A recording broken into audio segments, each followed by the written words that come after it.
Yeah, I mean, I'm mostly just curious for, the sake of knowing, but also like I don't want to upgrade my current sword. If I could make a brand new sword, upgrade it all the way and have less bloodstones needed to craft, because right now I have 0 and I think I had only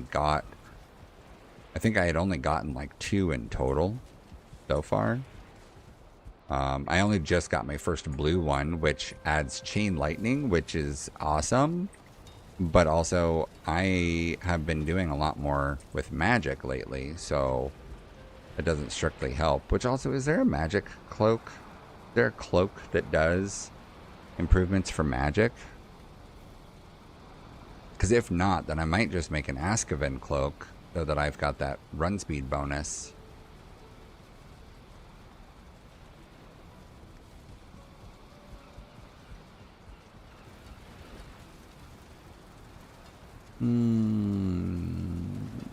Don't.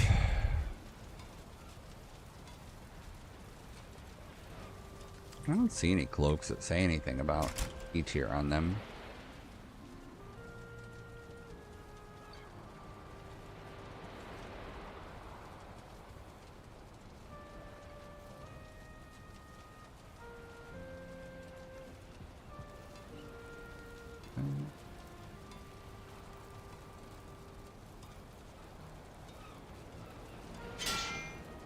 Yeah, I guess maybe I will just do that.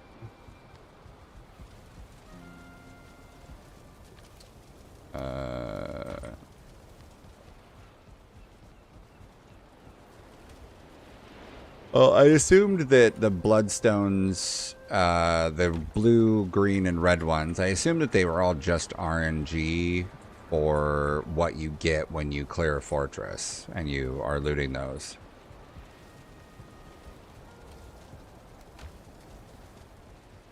Times bad weather, please don't make this last forever. Aye, aye, aye, aye.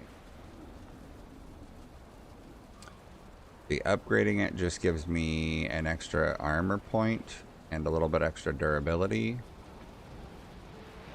but it doesn't do anything else. Oh, that is really cool that it gives you reduction in the cost to dodge. That is definitely awesome, but I will still wear the Ashen Cape or my armor set, like my melee fighting set, because that makes sense to me.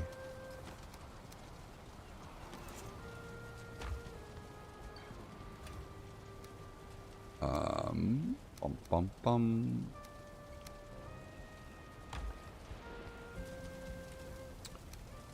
That away. Put this away. I'm gonna finish putting the boxes, clearing them out and getting all the stuff put back.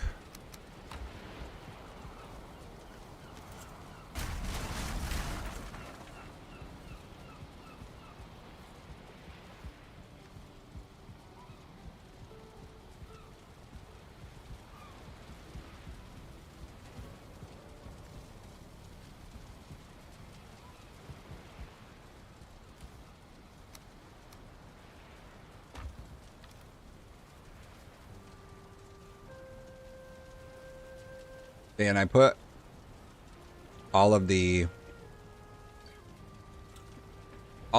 things in my brain are stuff that the blacksmith deals with. So I think that's what makes this easy for me to think in my brain, is that the 2 blacksmith tables, the everything that they deal with and only they deal with, really. So that's why all the random odds and ends are in there. But and I've thought about putting chains in there, but then I know that I'm gonna be like, okay, chains, let me go over to my swamp box because they come from the swamp, and then I'm gonna forget about where I put them and have to try and re-find them. I need to probably trap another Lox just so that I can have Lox's breeding and I can get more Lox fur, because I imagine those feel like the nicest rug. And so I imagine I will probably get rid of the deer hide ones that I have and replace them with lox hide ones and use almost exclusively lox hide rugs.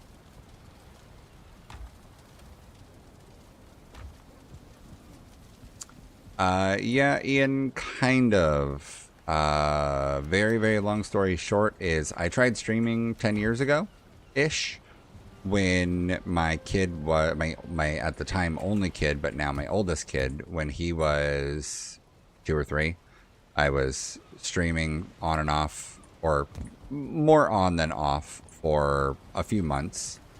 But that was, a long time ago, more than 10 years ago.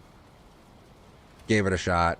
And then life got busy, had another kid, bought a house, and just didn't have the energy to try and come up with the schedule. I think honestly, not having the ability to have a set schedule was probably the thing that got me to stop, because like I want a game and I would like to stream, but at the same time, if I don't have a set schedule, I know that hinders the opportunities.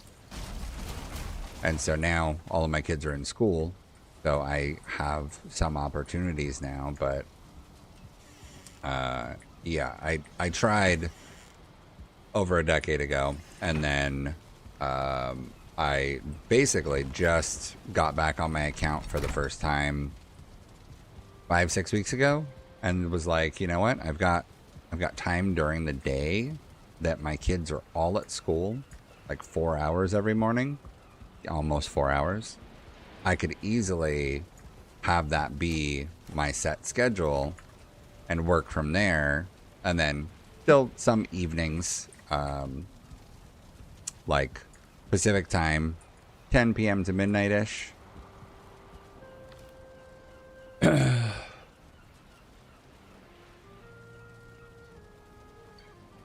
For Bloodstone's easiest way. So I don't know how big the Ashlands actually is.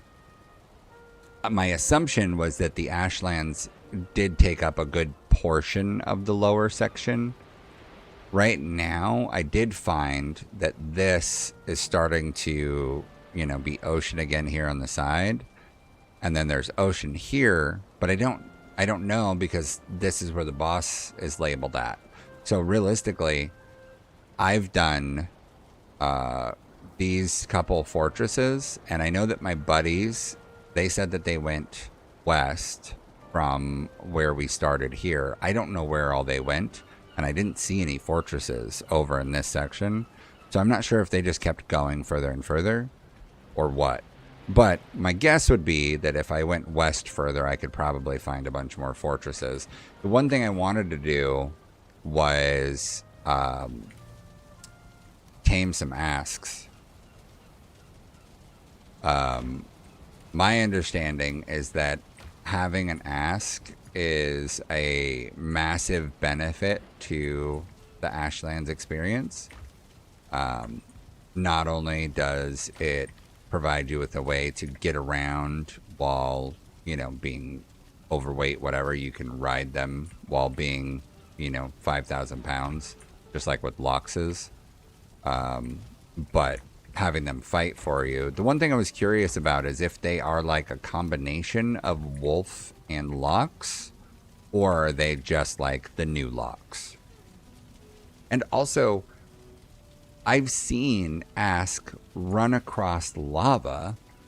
Do your tame Asks have the ability to run across lava without catching fire? That would be the other big thing on, does it shortcut your time, not having to, run all the way around areas. I definitely got that vibe, the sort of vertigo feeling. I got that from Loxes, riding a Lox the first time, but I definitely got used to it pretty quick. But I have seen that there are mods for riding experiences, so it should clean things up a bit.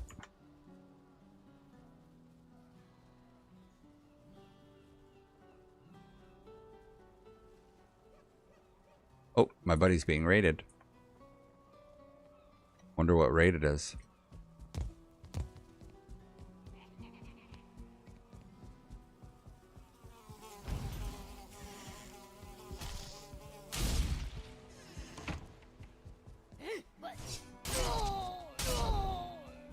Whoa, whoa. I was thinking about setting up a catapult just to be able to launch myself closer to my friend's house up there. Oh, their raid is already over. Whatever it was.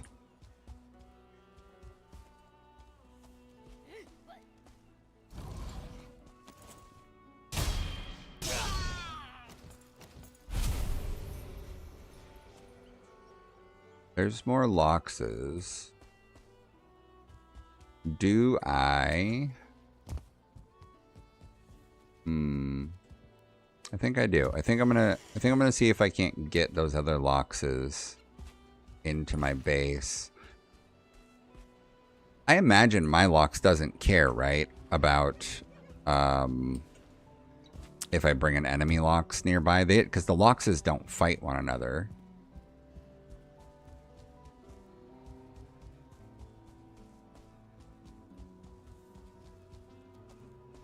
Yeah, so my buddy, he found this land and he was telling me like, oh yeah, this is a dope spot. I'm going to build here and then you can build up here if you want to. And he showed me this area.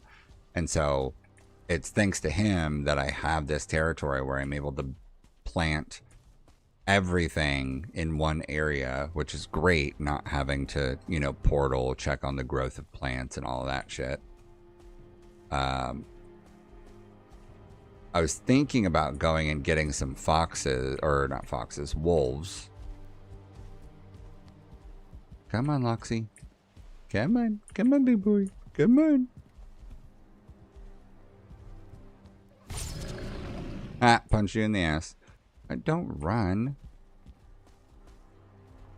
You can fit through there. I've seen my other fat ass Lox do it. Ran. It is dark.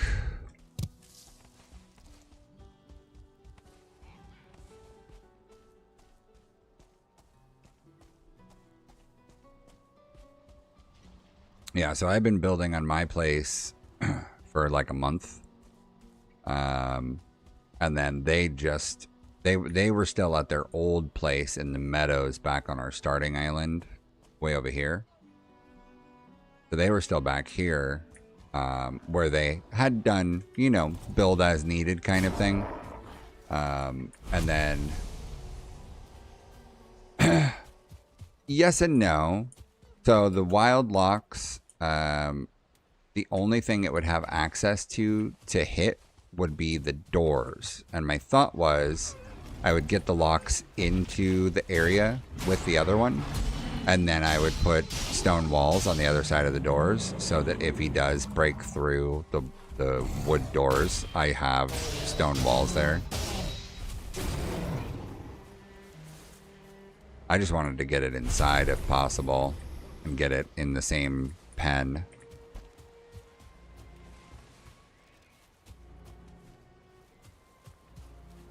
Hey, there's some seekers.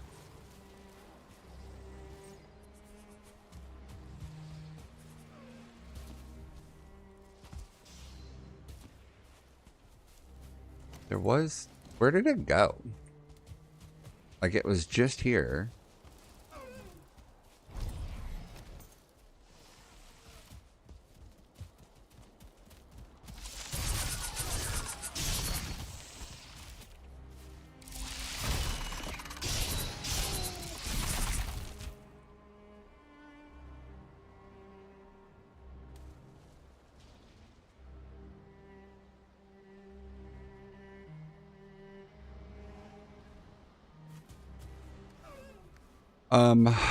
I guess the next question would be, are asks able to be bred outside of Ashlands? Because if they are, I would definitely bring them here to have them drop eggs and then reproduce for the sake of farming their hides and meats and whatnot.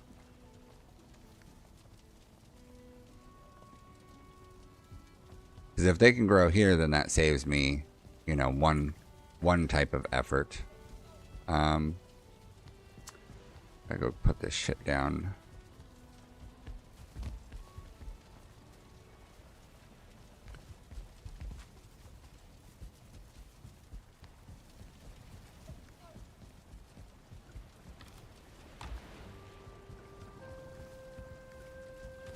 Okay, yeah, that'd be good, having them breed here and not having to go back to the Ashlands every time. It took me like a week, I think, to stop calling Ashlands Firelands because it's on fire, and in World of Warcraft there is Firelands, and so like that was a tough one to get used to.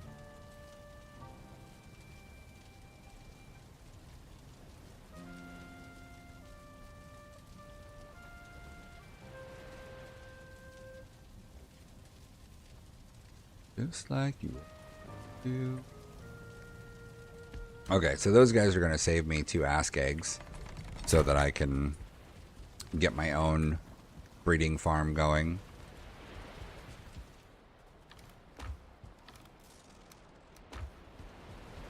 So that's nice of them.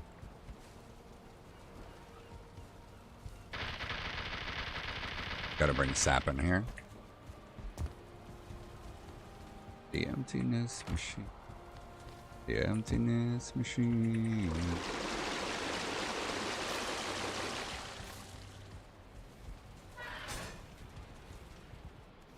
So do you prefer Void or Vanguard, or Void Vanguard, the whole thing? And then also, I looked at your channel. Is it just you making content on your channel, or is it you and a buddy? Or was that just like not one-time thing, but like a special thing that you were doing, kind of co-streaming together? Under my skin, I have electric.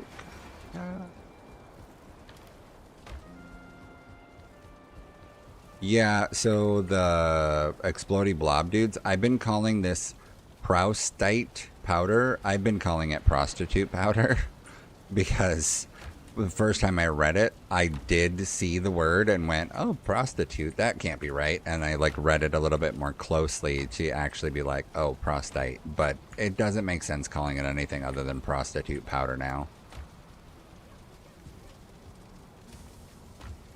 Treasure. Needle nose. Dwarfy. That's extra Dwarfy. Gotcha. Yeah, I was looking at your channel. It looks like you do a lot of stuff from the gym too.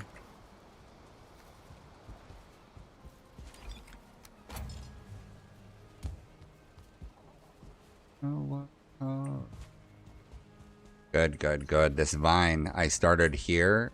It is growing across the length of this, thankfully. This has all got that stupid stone that nothing can grow on. So I might have to, like, do something else here to just occupy that portion of it.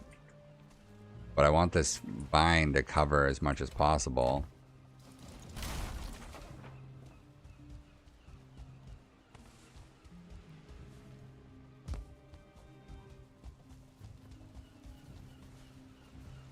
And then this one's growing pretty well now too. That's good. I wanted this. I wanted it to grow up like a trellis. This one doesn't look like it's growing quite as much, so I might need to raise dirt up to that point and then replant.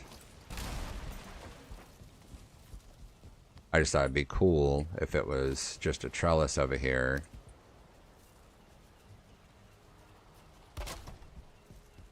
Where does it at?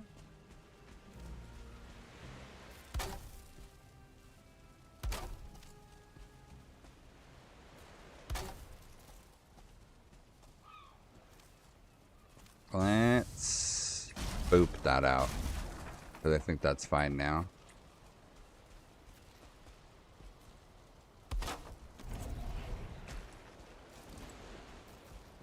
Yeah, I think that looks good. I was trying to make this look like a sewer drain.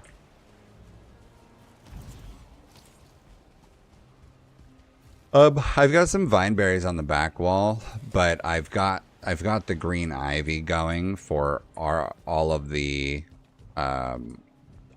area already, so I didn't want to like mix and blend. And I think that the green looks a little bit nicer for what this is, but I think when I go to do the stone and Grostine ones, because the Grostine roofs are this reddish color, I think that the vine berries growing on stone walls with the red roof will look very good. Vines seem confused sometimes, like this. This one, I think, is in the way of this one growing wider. So, like, knock it out of the way and then wait for it to grow again. Oh, I guess, you know what? That's something I could do. I could get some more loxhide and put in some rugs in here. I feel like that's a lot of random little details, though. I gotta figure out... I've got enough of the wall built that I'm relatively safe from monsters coming in from the outside. I should probably just go try and find a lox and bring it in so that I can have lox breeding while I'm running around doing things. Because if I get them breeding, then I can get that stash of lox hides up more. Let me go drop this. I'll bring some stone with me so that I've got it. Because I'll just stone in the area.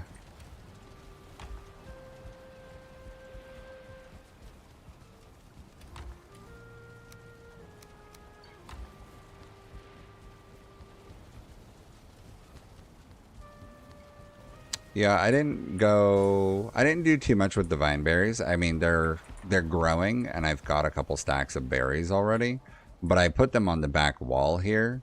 My thought was to just let them stay in the area that they are here, but that I wanted to make just a wooden walkway from here that cuts straight across so that way I have a second layer to reach the other upper berries from, because right now I'm just, you know, what I can reach from down here. Fuck you, Skeeto.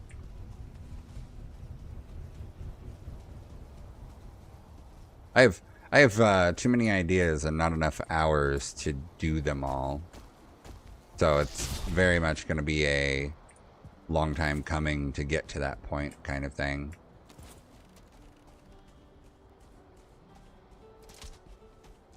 Come here. Come on.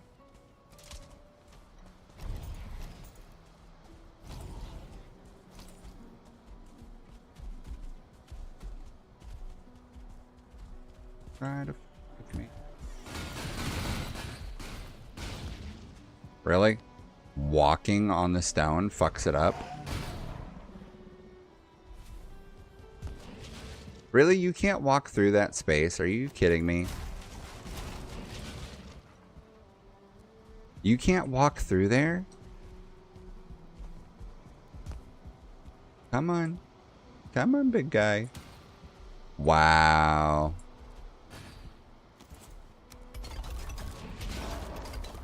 Okay, Void. I'll be here. Come on, big guy. Come on.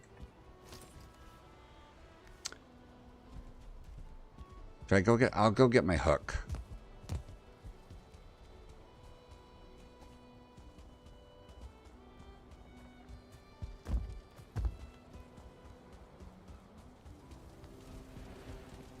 Maybe if I've got my hook, I can pull them through.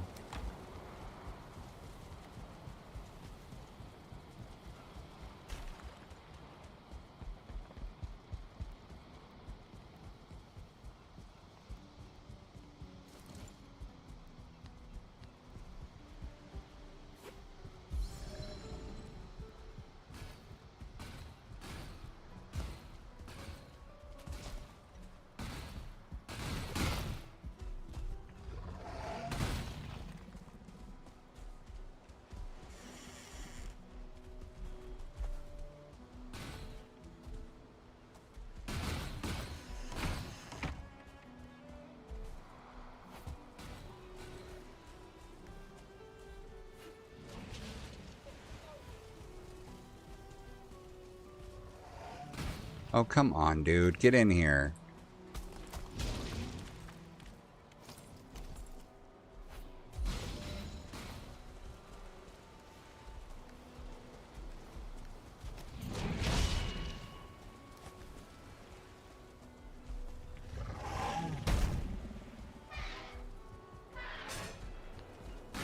And I'm chilling out of her bus. Napa knee.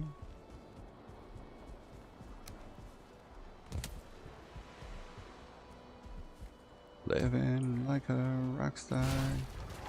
Hotel rooms.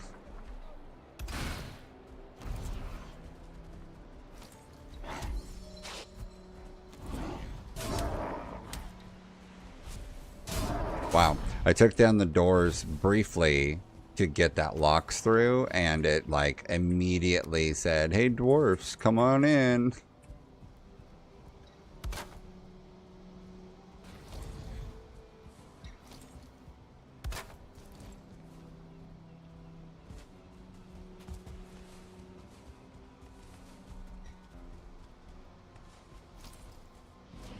Oh, okay.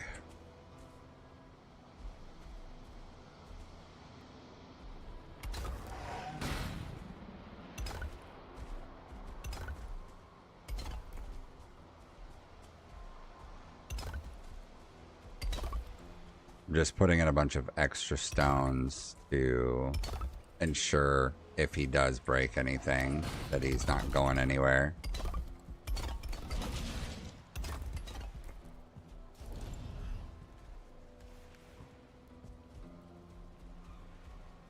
You know what? Actually, let's maybe raise some dirt as a safety point.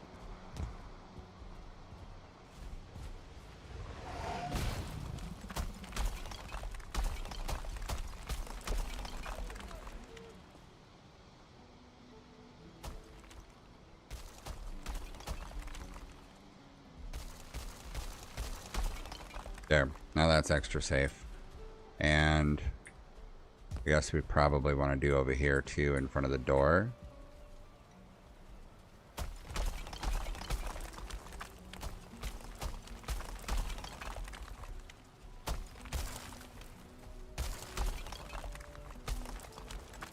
There we go. Alright, and then I should flood it with extra food.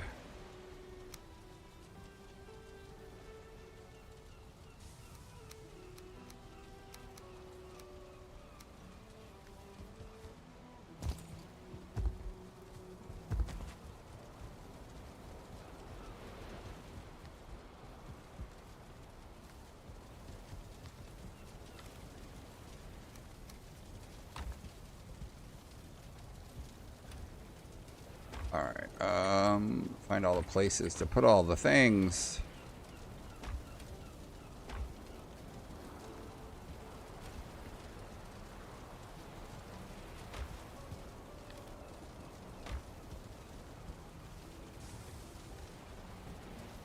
Meats, berries, dwarf eye. Hole.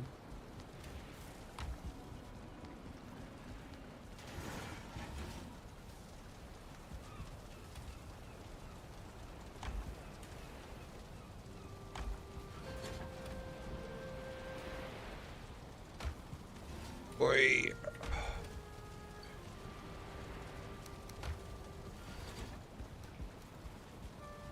Ooh.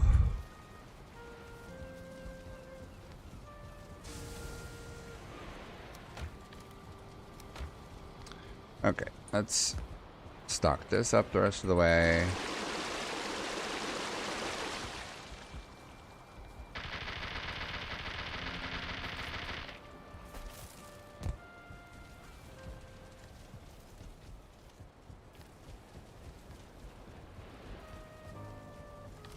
Okay, I think upgrading these just added a little bit of armor, which is like useful, but not as useful as the damage output gained from upgrading staves.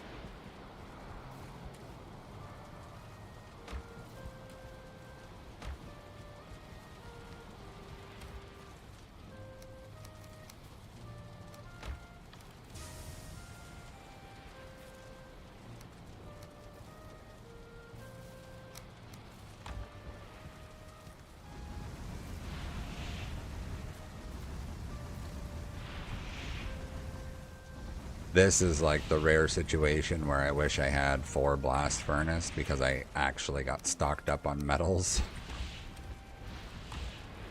Don't really want 4 blast furnaces, but it would be nice to just burn through crafting all of this stuff.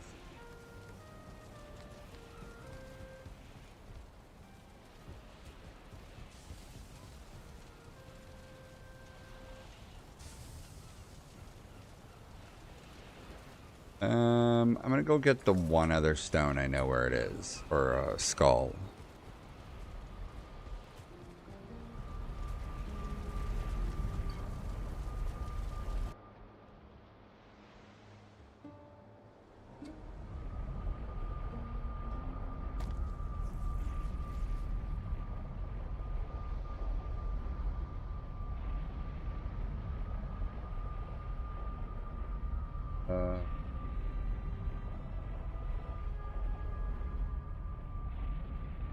They taped over your scribble that truth with their little spies.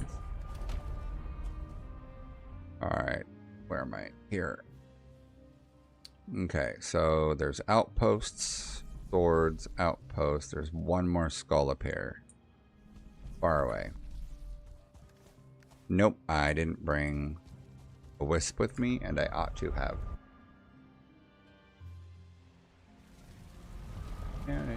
That never happened. Guess I'm human again. Let's be more than this.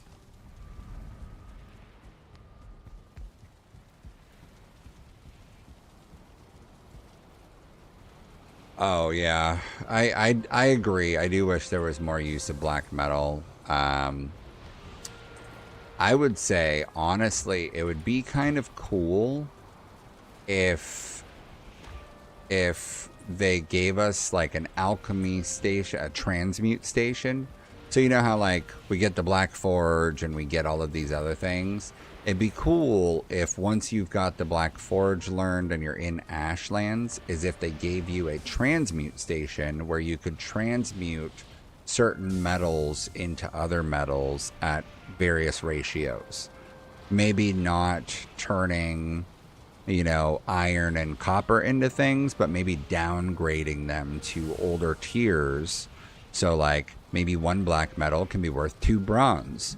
Maybe one flaw metal could be worth 3 bronze or whatever. You know what I mean? Like that'd be cool if you could downgrade those things through transmutation.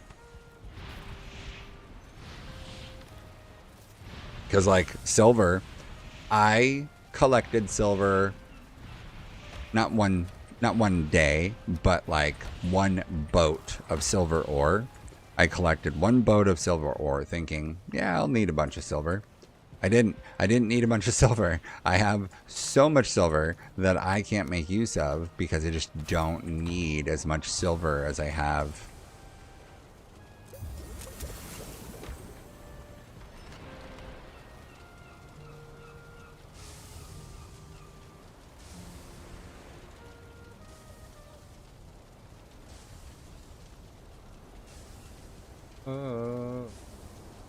Cancel that. Oh.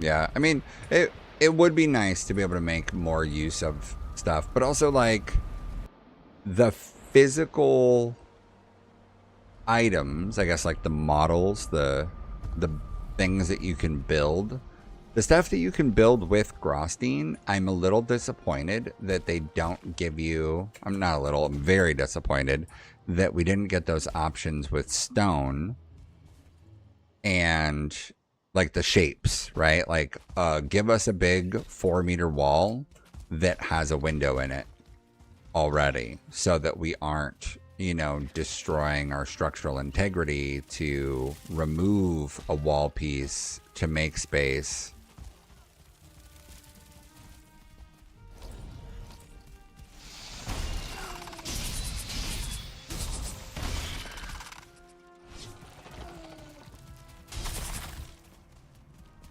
Yeah, because like when I got to Grosstein, I was like, oh my god. If Grosstein is easy to get, I am going to build everything with Grosstein. And while I do want to, stone is so easy to get because of dwarf farms. I can AFK and get as much stone as I want forever. And there's no option for an AFK collection of Grosstein. So I'm still going to use stone, but I'm going to design stuff in a way that I can incorporate the two of them together to make stuff.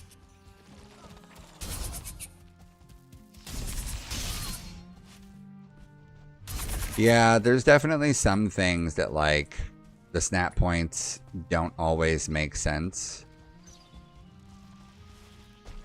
Thankfully, I did get the gizmo mod that lets you have X, Y, and Z for rotational options, which is really nice because you're not stuck with just, you know, spinning the object on its, I don't remember which axes is which, but you're not just stuck spinning it on its current axis. They give you the opportunity to flip it on its side, upside down, whatever.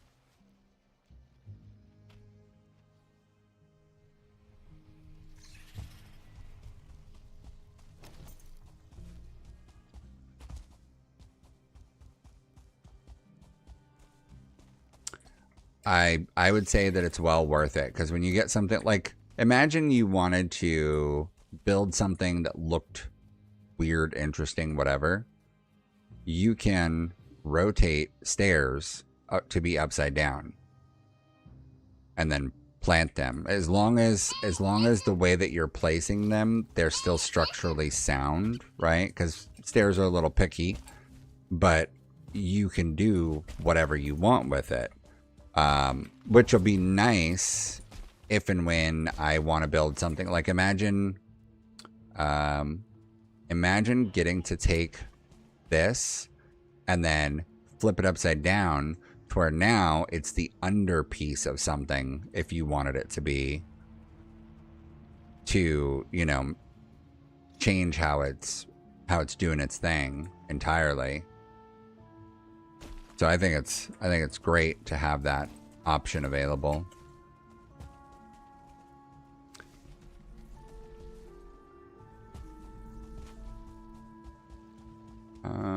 I've got the dig site marked already. The if you do get that comfy gizmo mod, if you get that, I also do highly recommend this other one that is config manager or configuration manager. It lets you go in and change all of the config files like live in game. I'm not sure what it does, but it lets you edit them in game, even though normally you'd have to like restart the game.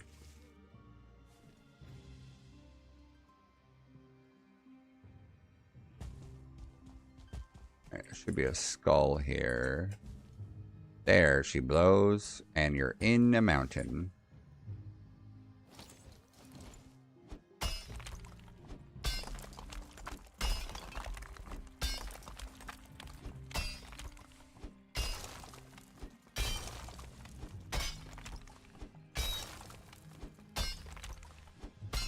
Yeah, I think it's called Configuration Manager. R2, let's see, config. Yeah, Configuration Manager. Yeah, so it lets you modify the configurations. Shit, there's one of those roots running through there. It lets you modify them in game, and then if you get the gizmo one, there is a setting. By default, the V key changes, like it resets some of the rotation, but there's an option for resetting all rotation. I'm not sure what it means by like some rotation, but you saw how like So if I twist this piece up, holding shift is one modifier, alt is another modifier, and I think shift alt control? No. Oh, regular. Without anything pressed is one modifier to scroll wheel.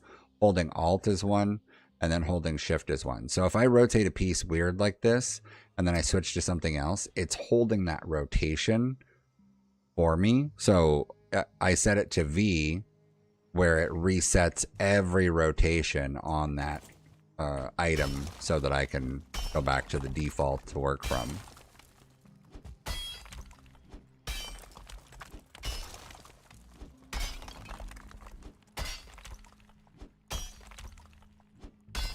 I'm not going to be able to get all the soft tissue out of this because I've cut the dirt down as far as I can here, and it's going to be in the dirt still.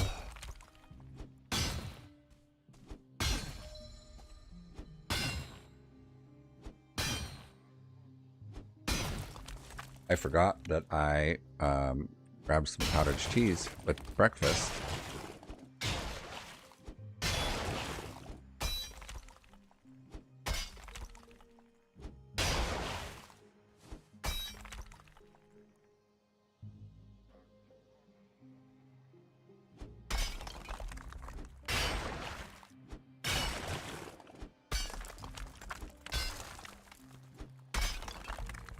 Not as good when it's not super cold, but that's all right.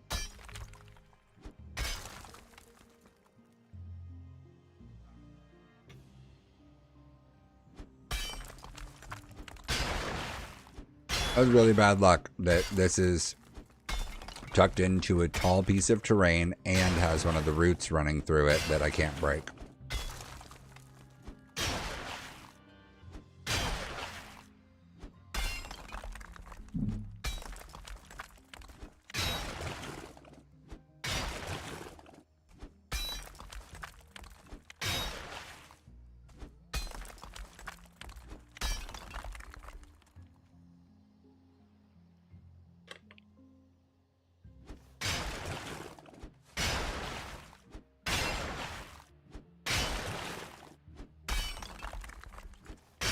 This was, I gotta say, this was like a super creative twist. I imagine that these bodies are something similar to like Titans, where they're the giant creatures from before humans. And so to have them exist here in Valheim, in this purgatory land, and then the remnants of them where you're gathering material from them that you can then use to turn into magical stuff, like that's wild to come up with that.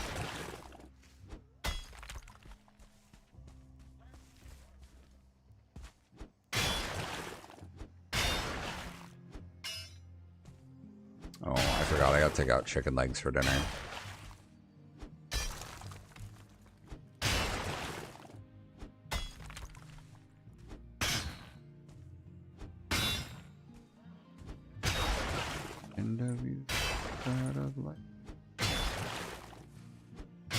I wish this would have popped. Like that. Yeah, ancient root and the hillside through that skull is a real bitch.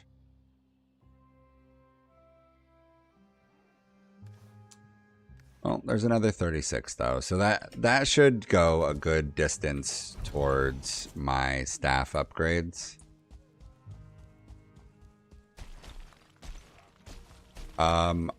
I have Discord. I have not yet set up a like community Discord space yet. It's one of those like I have a Discord that I've used for myself and some friends for years now. And so I was thinking about retooling that to just be my stream Discord. I just haven't done it. I find myself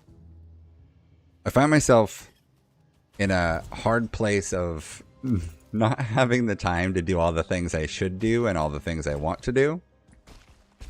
So like I've got like probably 30 or 40 hours of video that I've recorded that I intend on sorting through for editing to put together some longer stuff and some shorts.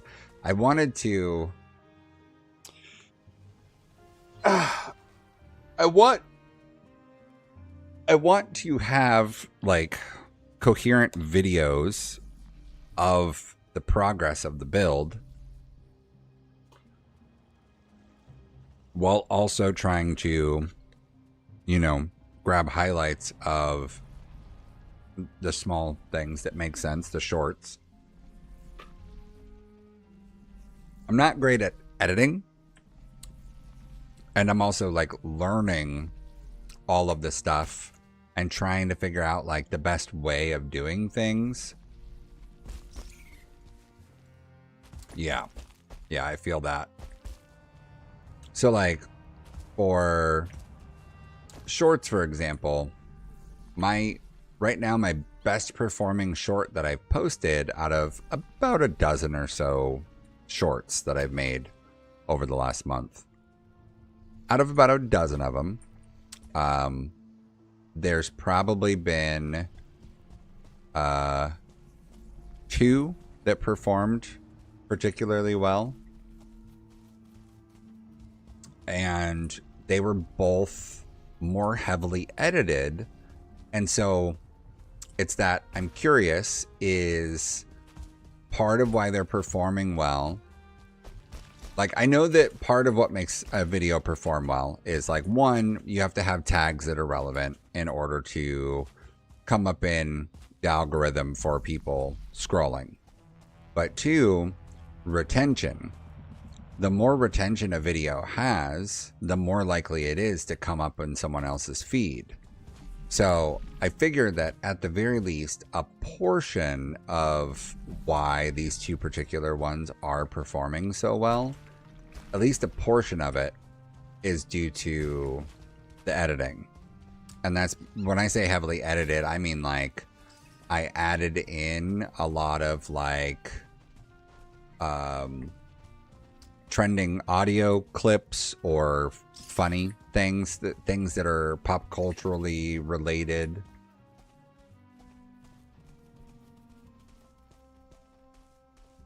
Yeah, exactly. You got to get their attention in the first 2 seconds. Yeah, so like I was like trying to open with my like logo and name, and I'm going to retool that so that it has that on screen in the opener, but like more small and off to the side, and have it show my name throughout the entire short, whether my camera's in it or not. One of the videos I did was like kind of a bit of a spoofy bit off of Starship Troopers. So the whole like, you know, the only good bug's a dead bug, that whole bit. So I took sound bites from all of that in order to put this video together. And the video is just me dying to a Jal and a death mosquito and a tick, like all within 3 minutes of one another.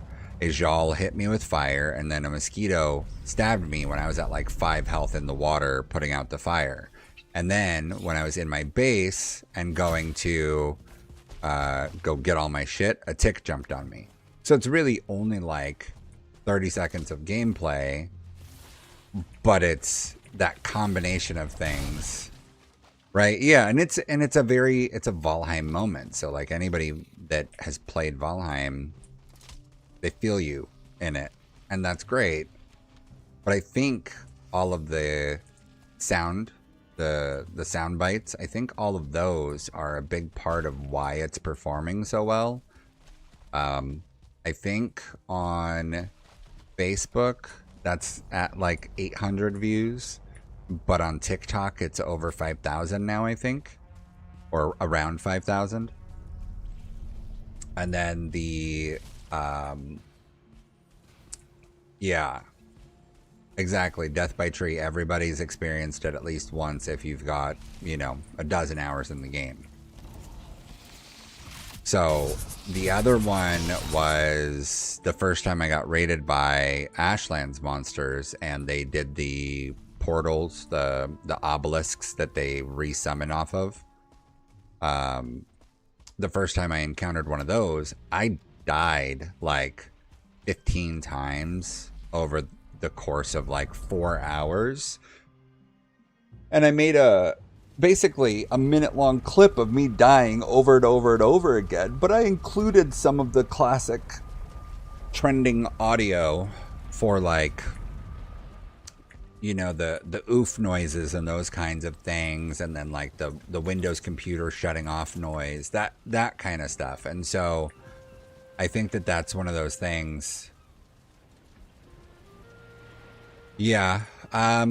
So I keep getting advertised for eclipse.gg, and I understand why an AI tool might do a good job in Call of Duty clips, PUBG, Escape from Tarkov, things where it can detect that you got a kill, you know, you ended a different player's time in the game.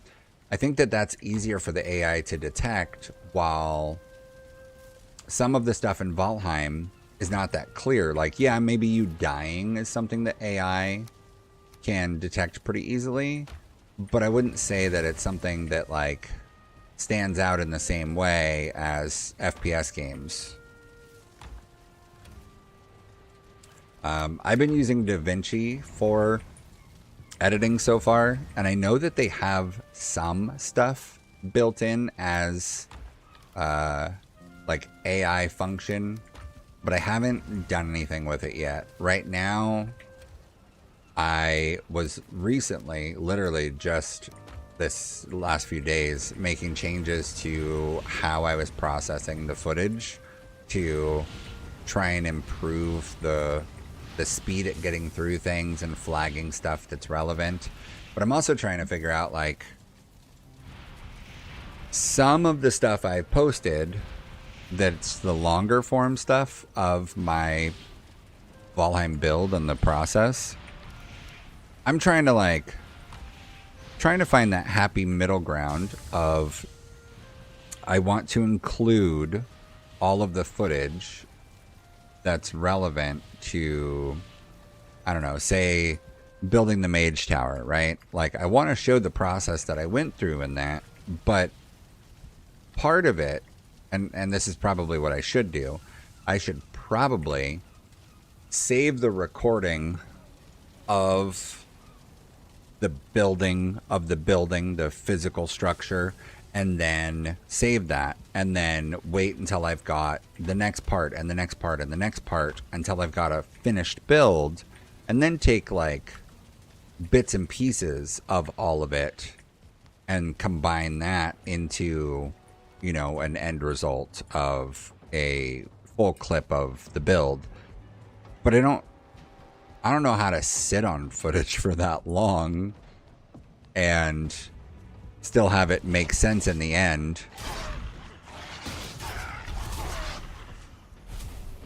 Because I'm very much sitting here like, okay, well, I should probably go through this 3 hours of me building a tower and turn it into, you know, a 10-minute clip. But for me to turn 3 hours into a 10-minute clip means, you know, a few seconds of footage at regular speed of me building, and then a lot of stuff at 500% speed if I want to include it. Otherwise, it's like, here's me starting the build, and I go, you know, place a block, place a block, place a block, and then fade to black, and then fade back into the completed build or something. You know what I mean? Like, because otherwise, you can't fit 12 hours of work into a 10-minute video, or also the audience retention is going to be not great. I think the exception to that is people that are already watching every bit of content from a creator.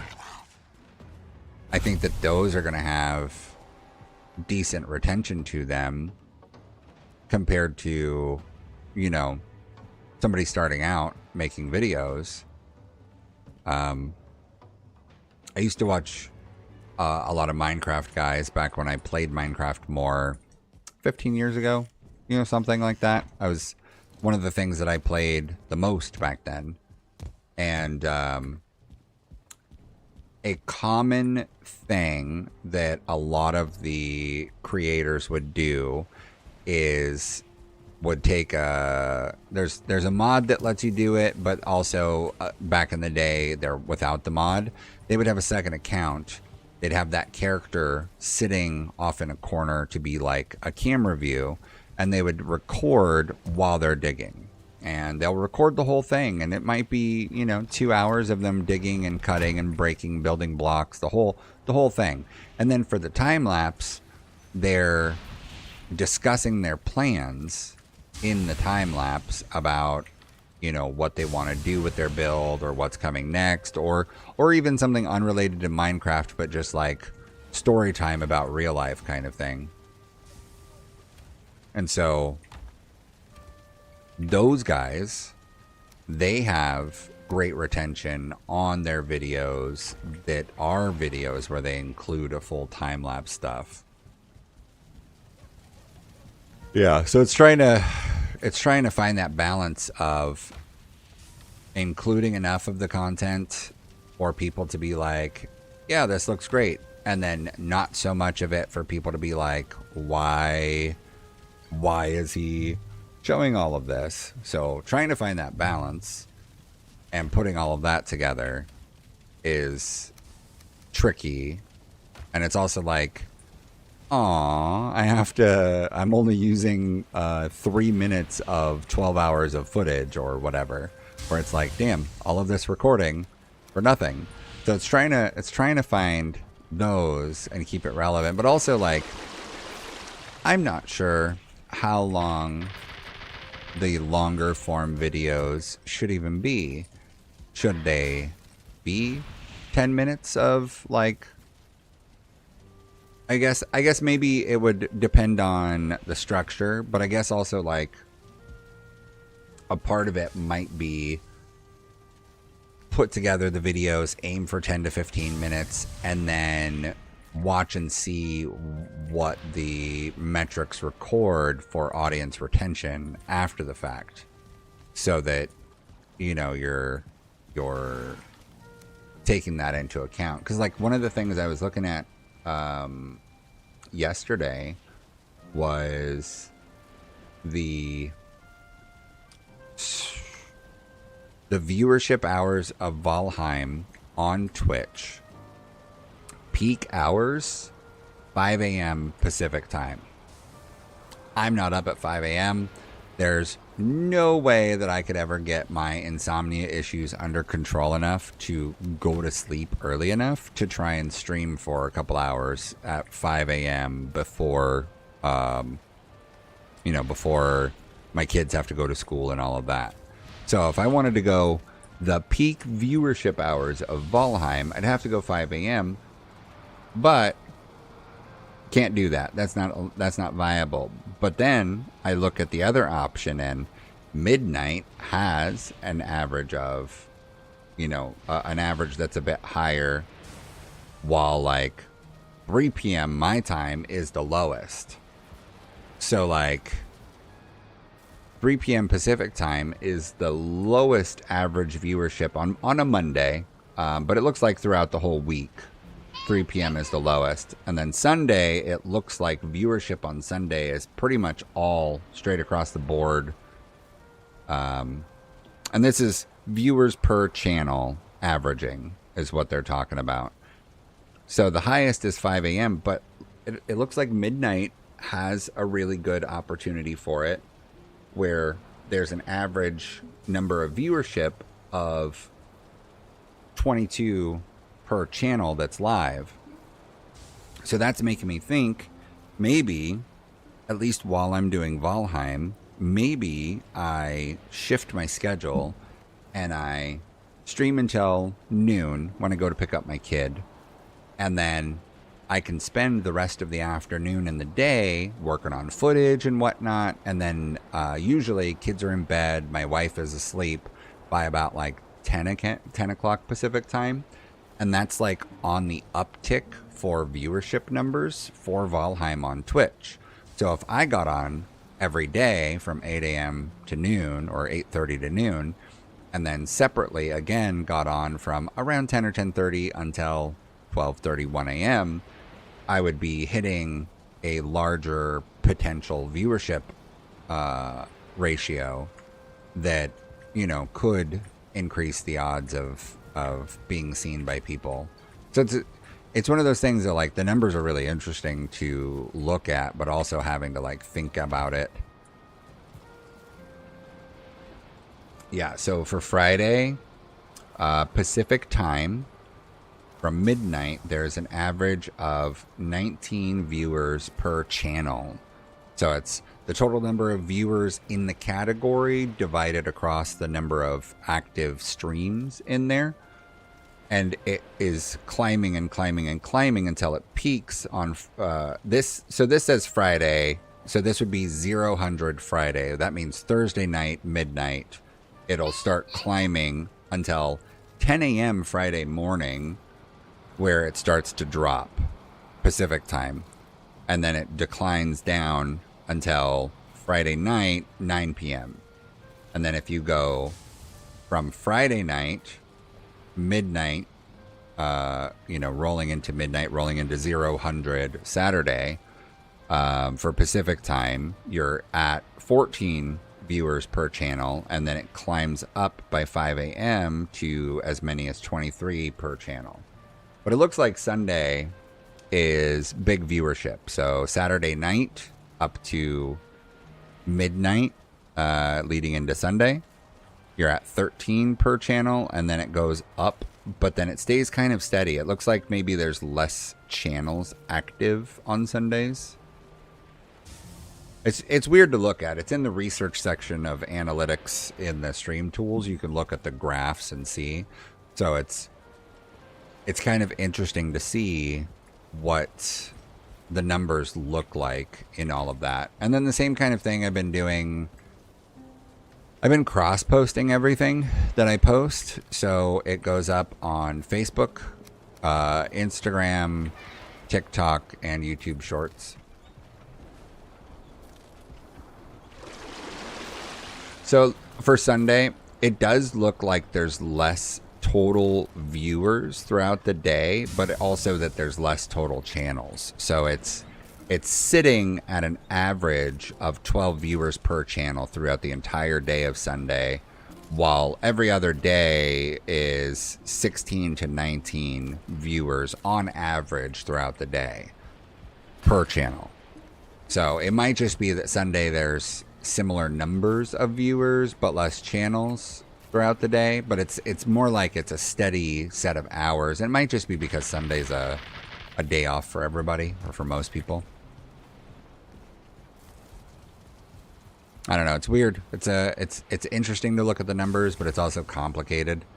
And then you have to try and, for your own sake and for viewership's sake, you do end up having to consider, like, what is your schedule and what do you want your schedule to be at the end of the day. Like, if it'd be great if I could have any income from this, just so that I'm not,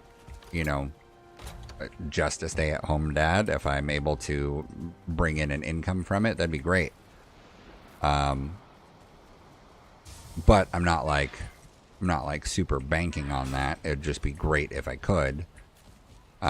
So, like, having to consider what would my schedule be if I could make money off of this. What kind of schedule could I sustain? Well, I can't sustain late nights going until 2 or 3 a.m. I could do it temporarily, but I wouldn't be able to sustain that because kids, and I need to sleep. Like, I don't, like the human body, I already usually only get like 5 hours as it is. Oh yeah, exactly, for sure. You don't want to do burnout, but there's also that, there sometimes I'm of the mindset that no one in a first world country in America, no one should have to grind the way that a lot of people do just to get by, let alone get ahead. I don't think that it's like goals to be like, well, I worked 3 jobs in order to, make a living. And it's like, that's great that you've got that ability and determination to do that. But that's not something that should have to happen. Anyone who works 40 hours a week, and even then, I think that there's something to be said for the 4-day work week. But if you're working 40 hours a week, you should be able to live perfectly fine, relatively comfortable, buy a house, have a car you're paying for, have, modern amenities. Maybe you go on a vacation or two every year for the weekend or for a week. That makes sense to me. And if you want to grind harder than that, by all means. But it's like with streaming, you don't want to burn out, but also at the same time, some of the people out there that are doing 60 hours of streaming every week, which is a lot, but they're doing 60 hours a week because they know that they're doing it short term in order to try and build an audience so that they can back it down to a 30-hour a week thing, find those better hours. And if you've got your open schedule that would allow for that, then go for it. If your schedule gives you the freedom to do so. For me, if this turned into something where I could viably do it, then, and like if I was making money or something, if I was making a moderate amount of money, then it might turn into something where I've got to get like a babysitter who can bring kids home from school and whatnot so that I could stream, and that'd be perfectly fine because this is my garage.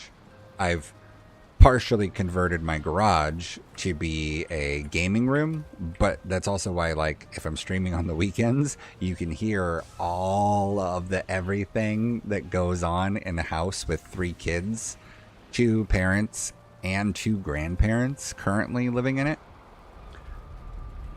It's a whole other story of its own. But the weekend streams are definitely more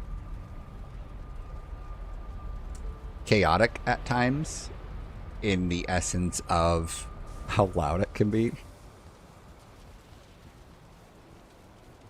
Yeah, it'd be great. And I was looking at it and like the numbers are kind of rough when you think about it, because you think like, oh yeah, if you can get a couple hundred people watching you all the time, then you're good to go. But when you look at the numbers and like, if you're on Twitch and you've just got the generic ratio, assuming that you're partnered and can get subs or whatever, if you're getting $2.50 for every sub and you've got 100 people subbing to you, that's only $250 a month.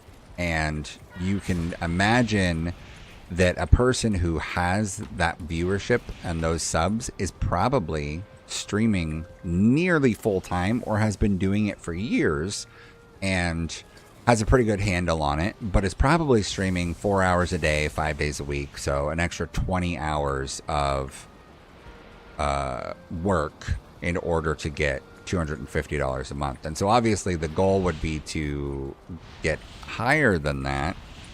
I live in California. If I was still working in tech, hey Rubino,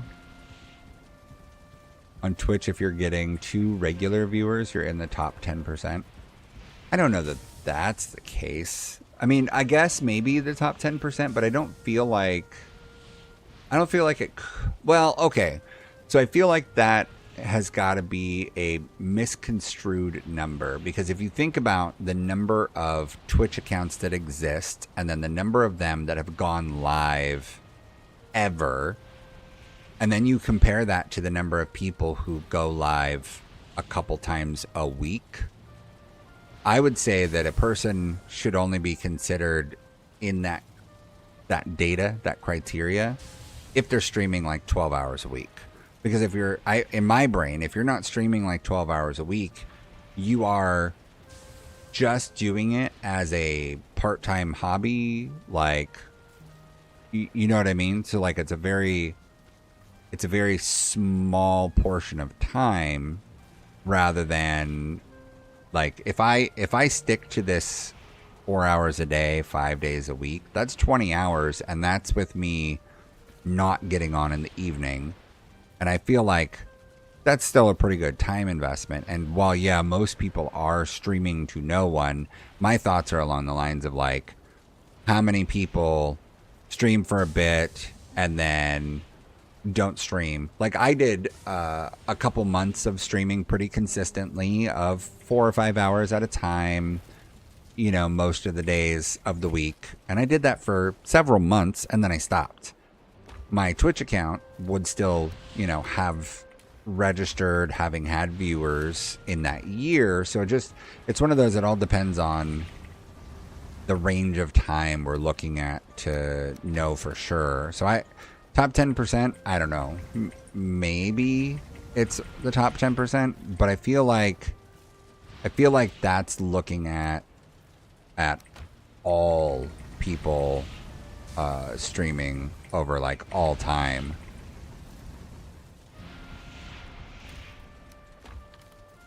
And I know that, like, you know, obviously not everybody is going to be like Dr. Disrespect in the numbers that he put up, or Tyler One, or Ninja, or, you know what I mean? Like, obviously those are Burnt Peanut right now is huge. So like, obviously those are very like niche cases, very, very top of the market thing. But there are a bunch of other people like I that I'm curious about it. I would like to see what the numbers actually look like in terms of say 1,000 subscribers. If you are getting 1,000 subscribers working full time, you're getting roughly $2,500 a month, maybe a little bit more if you're in one of the programs that can get you slightly higher numbers for your cut. But not like $2,500 a month is a huge amount, but it's not nothing. It is a part-time job value, basically. So like, if you're at 1,000 subs or more, you could potentially, you know, shift gears and go full time and, you know, maybe double that. Because if you double that, I feel like you're pretty well off if you were to double that. So I'm curious what the metrics actually are for that.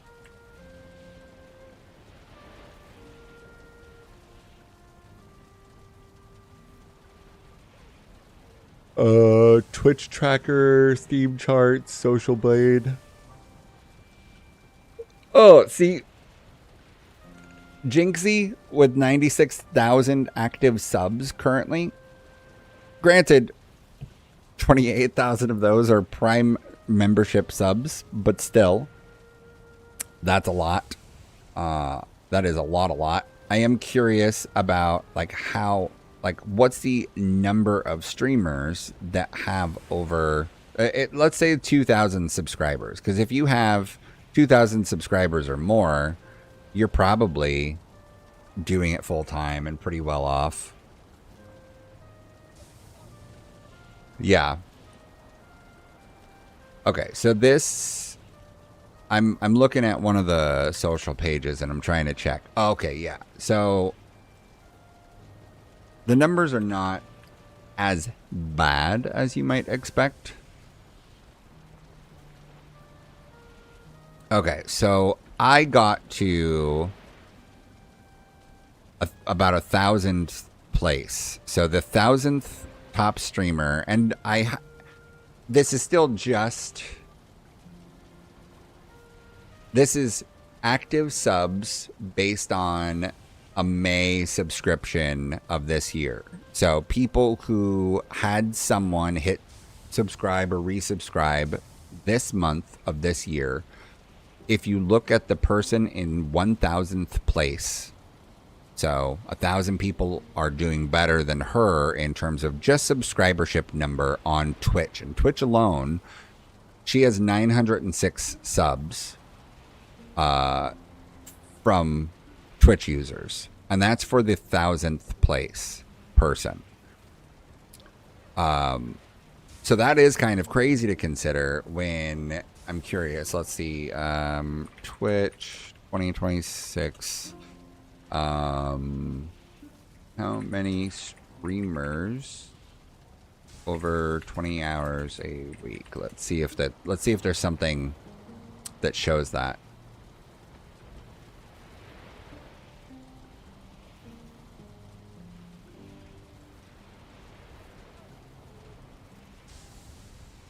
So one of the numbers here says that there are 7 to 8 million active creators on Twitch at any given time based on numbers from last year.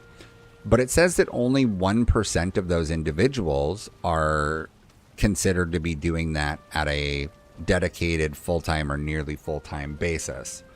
So that's 70 to 80,000 people, give or take.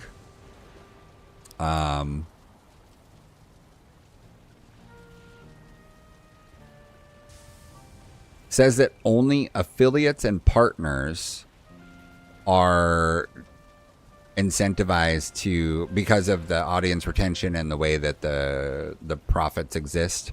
It says that only affiliates and partners, which is only 160,000 total creators that are considered affiliates or partners, out of the 160,000 people, or out of 8 million accounts, only 160,000 people are in the affiliate or partner programs, and they're potentially making enough money doing this full time or nearly full time.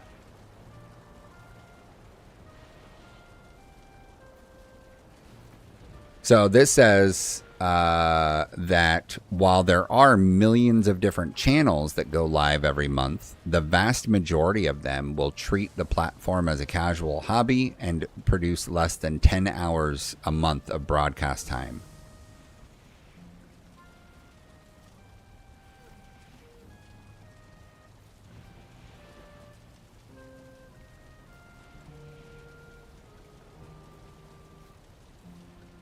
That's interesting stuff.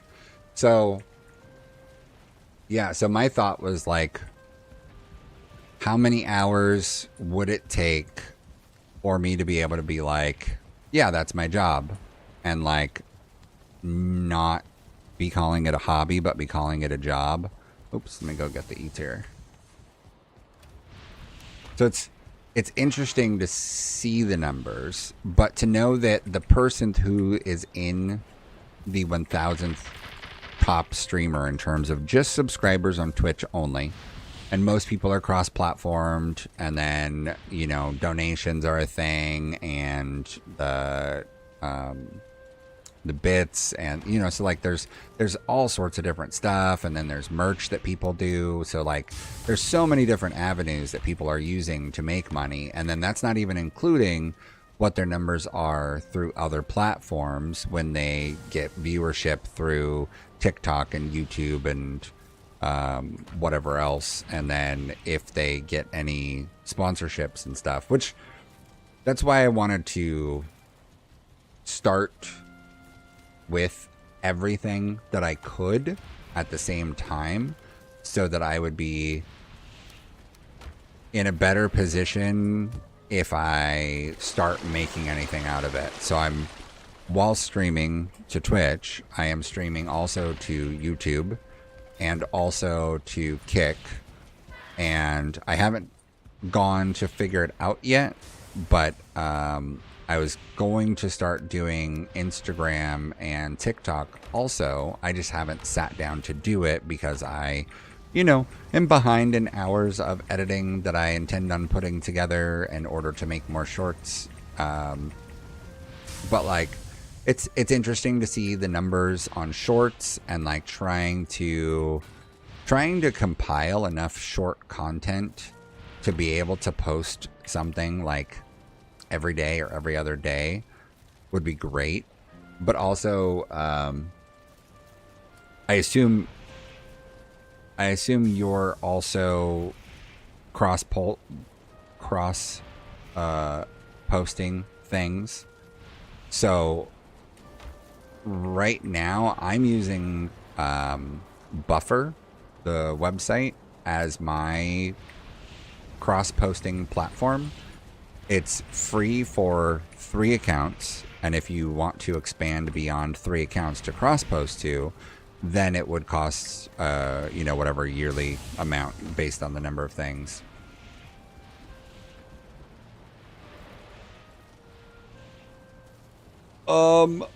TikTok I haven't really looked into other than seeing that there's a studio creator thing. For Kick, Kick is weird. My first 2 weeks streaming, I had all sorts of viewership coming through on Kick with, well, okay, I had a lot of bots come through on Kick, and I had a few real life people come through on Kick that like I knew that they were actual people with how they were talking. But I feel like the issue on Kick right now, at least, is that people aren't going there to watch people play Valheim, at least. I don't know what stuff other than IRL things are doing really well on Kick, but I know it does seem as though there's not people going to Kick in order to watch people on Kick for Valheim specifically, at least. Yeah, Buffer has been great. It was a little weird to get used to, but it lets you cross post, do different things using the same couple tools. Here. So you go to new and you can do a post, and then you can upload the content here and then start writing, whatever the information will be for it, and then add in hashtags, whatever. If you pay for the actual services with Buffer, they have a like hashtag assistant that'll help you add in hashtags. So you can create tags to help you like find your content later down the line if you want to like look at how all your Valheim videos are doing, or how all your Tarkov videos or PUBG or whatever you're doing. So you add it, you do the thing, you go to the next page, and then you'd be customizing for each one, where you can like choose thumbnail from the image or make any customizations that you might need for the specific post on the specific platform. And then for posting, you can either tell it to go live now or next available, where you can basically queue content based on a calendar to get posted as needed. So this thing for Instagram, it helped me generate a time based on what it recommends, based on its analytics for like viewership numbers. So if you look at its recommended times, it will put them all in the calendar for you and create time slots. So when you're publishing something and it says next available, it means the time slot for Instagram, the next time slot for TikTok or Facebook, whatever. So it's pretty cool that it does that, and then you can customize the the times further if you want to.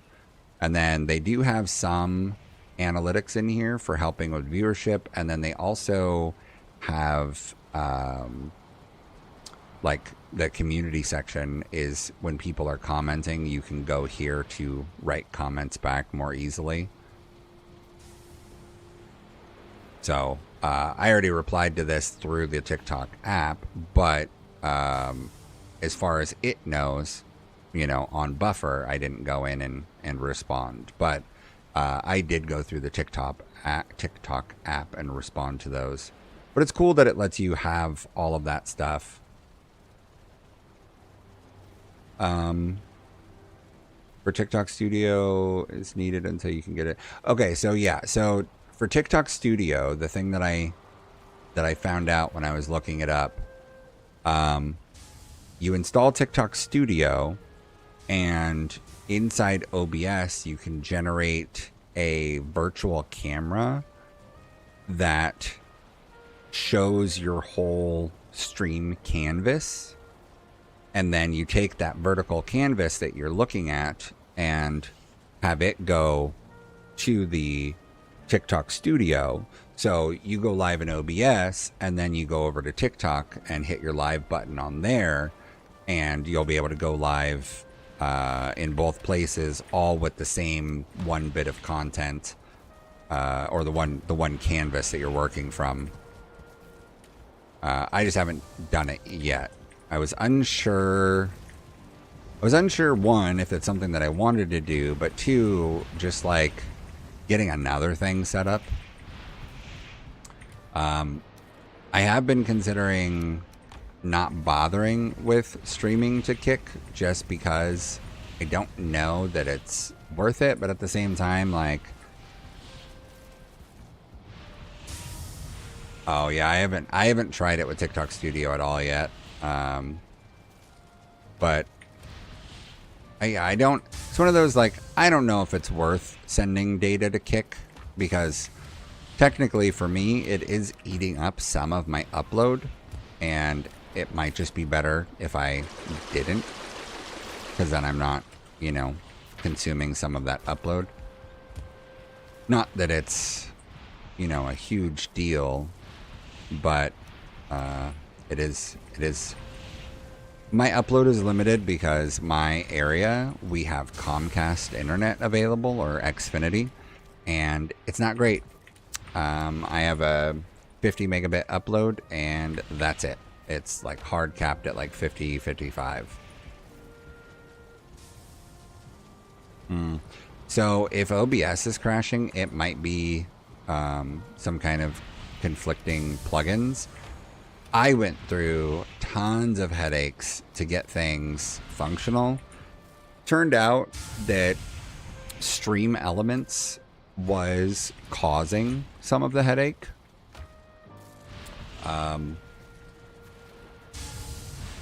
Super long story short, Stream Elements was so easy to set up to get the vertical canvas working. I could multi-stream to YouTube on vertical and on horizontal, and then I was streaming also to Kick and to Twitch.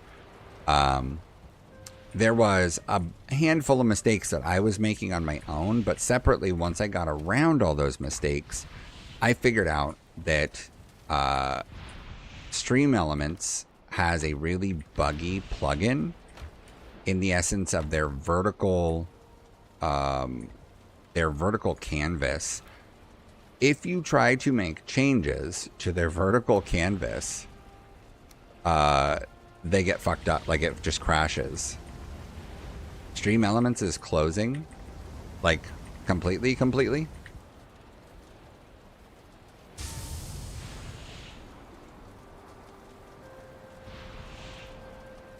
Oh, I just saw this 3 hours ago. It says, we are not shutting down. Stream Elements is in an amazing partner aligned conversation.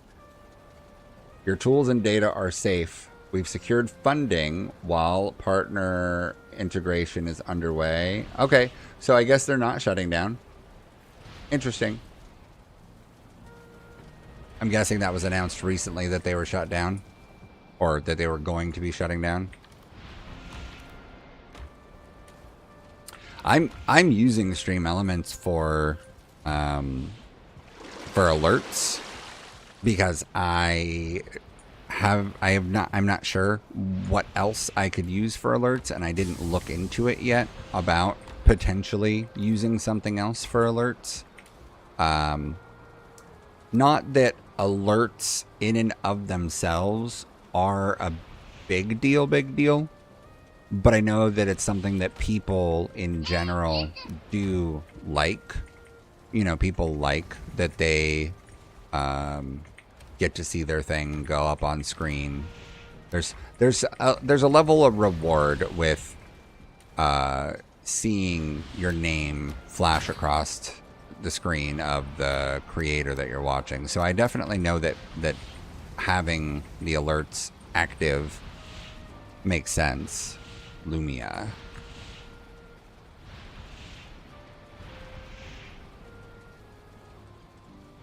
Interesting. So for my OBS, once I got rid, I went to the OBS Discord, and I am going to simp those guys so hard, because that was by far the best experience I've had with any support of any kind ever from anyone.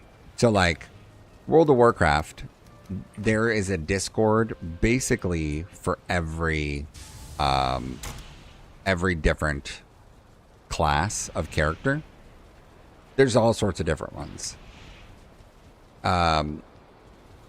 Basically every class Discord for World of Warcraft is full of dickheads. There is a ton of people who are very, very intelligent, but very arrogant and dickish in a lot of ways. And so those guys in the class Discords make it hard to want to be there. 1, 2, 3, 4. I didn't build one of these yet. E-tier, Ask Trophy, and Celestial Feathers.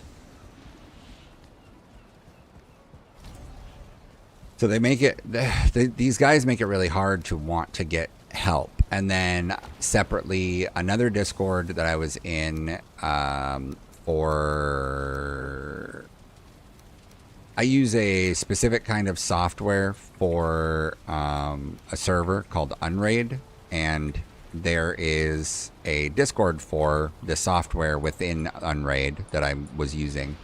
And again, it's that thing of like, some of the people are just such huge dickheads and so cocky and condescending.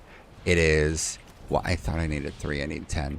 It is wild that like, that they are the way that they are, and everybody's just like, yeah, sure. Like everybody's just okay with it, and it's insane to me. And so,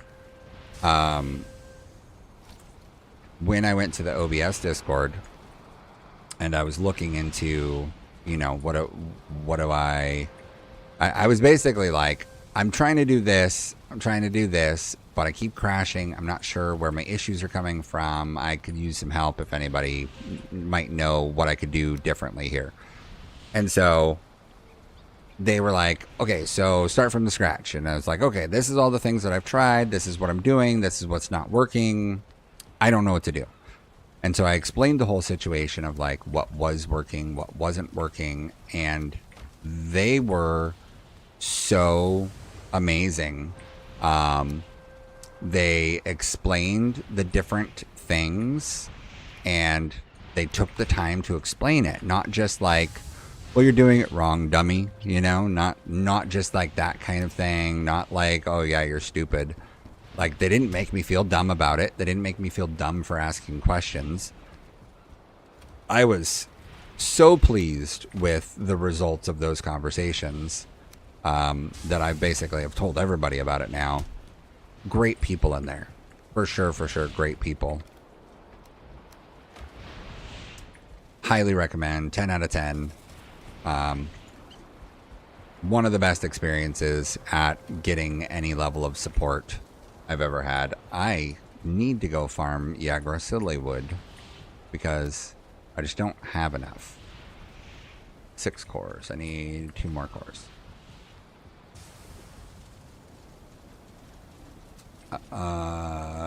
Yeah, I mean, so my OBS I'm very happy with now. I got ADEM installed and running, and it seems to be doing everything.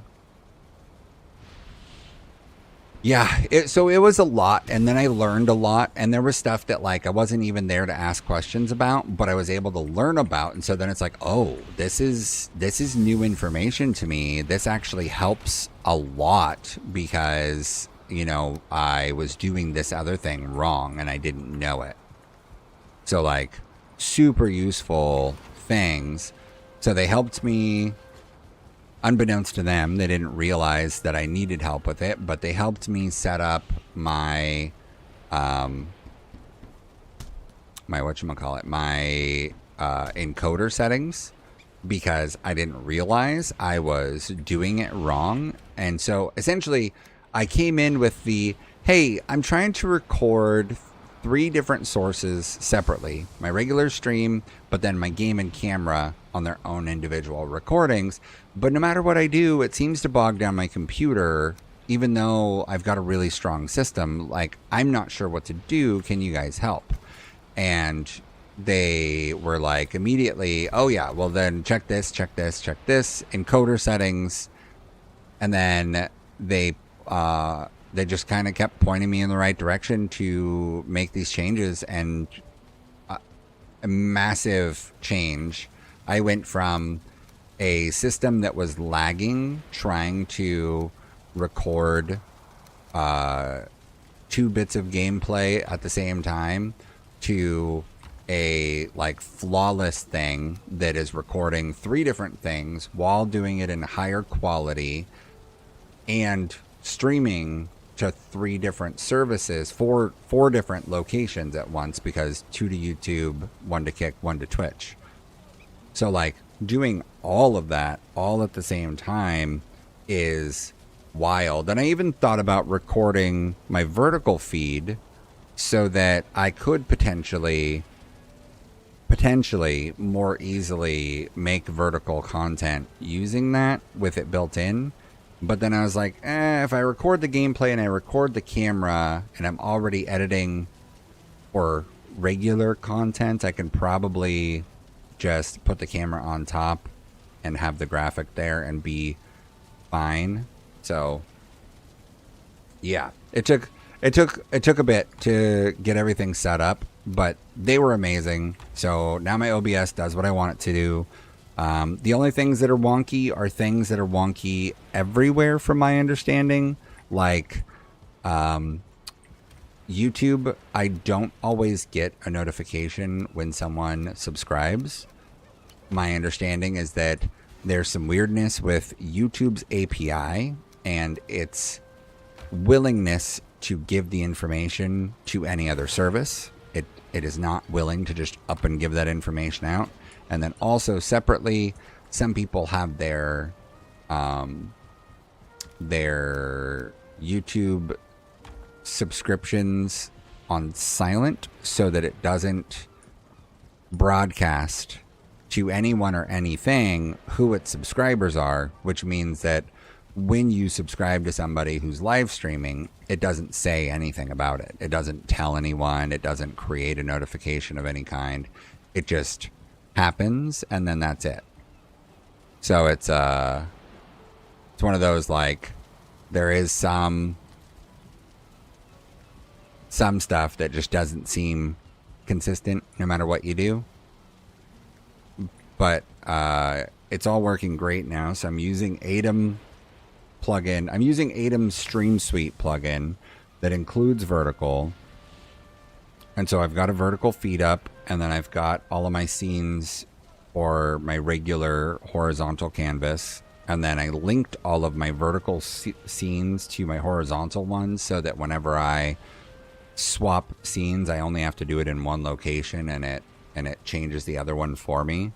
The only annoyance that I've had with using Atom or any other multi-stream output system that wasn't Stream Elements, their software, I couldn't edit the canvas without it crashing. Like any changes I made to the vertical canvas, shit would crash. But if I wanted to go live on YouTube, Twitch, everything all at the same time, it would take the desire for me to go live to vertical and horizontal on YouTube. It would take that desire and it would send a scheduling notice to YouTube in order to schedule the two separate events for the two separate keys, the stream keys. And then from there, you would, go live immediately on those two things. Instead, now with Atom and any multi-streaming service, you have to manually put in your schedule on YouTube for your different streams. It's the only thing that's bad about this, and it's not that big of a deal. Like it's not great, but it's not that big of a deal. So yeah, much better than what it was before.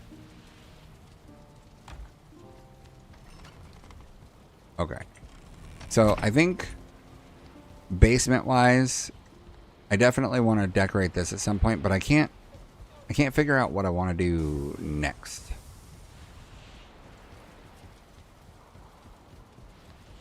So you should be able to generate it.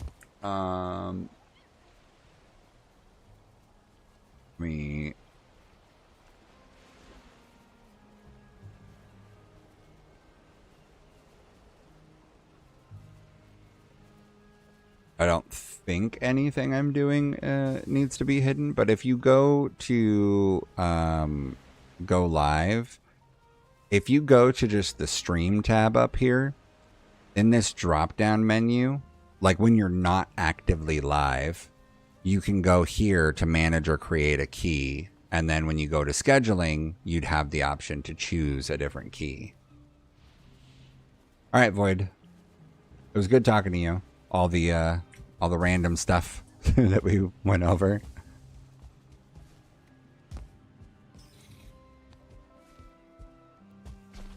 Maybe I should do a board of like things that I want to do to finish this district.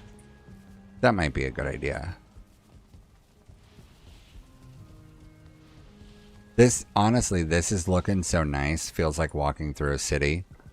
Like it actually feels like walking through a city. So I'm looking forward to building the other district and having a lot more like businesses.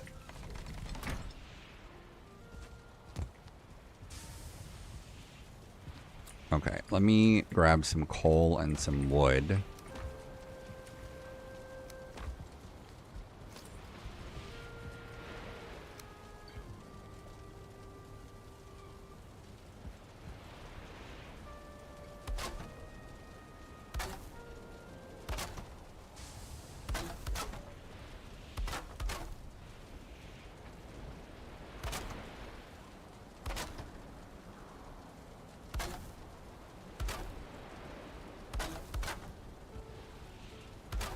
It's so funny how the texture can screw up the visibility of signs so easily.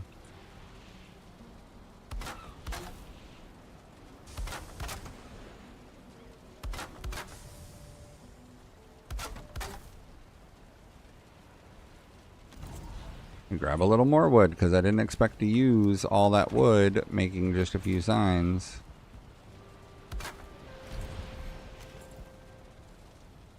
Okay, so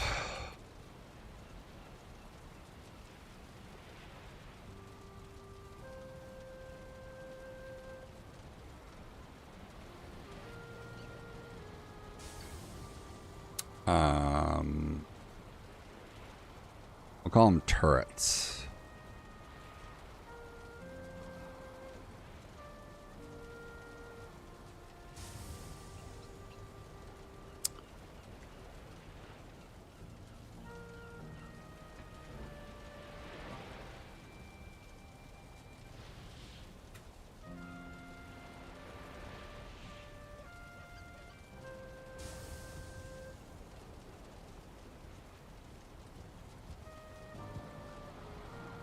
let's see, oceanfront house, that,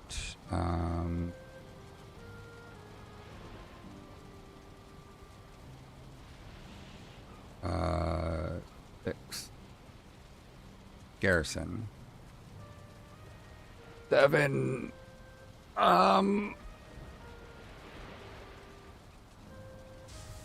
Decorate the basement further. 8.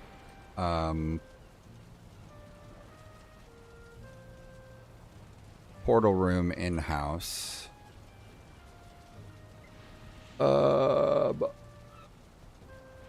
Let's see, what else?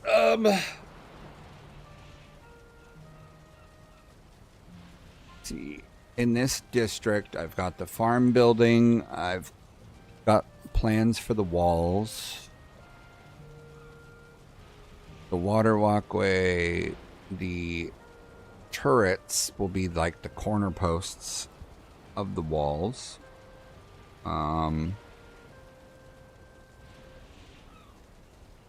Decorating the basement is one aspect of itself that needs to happen.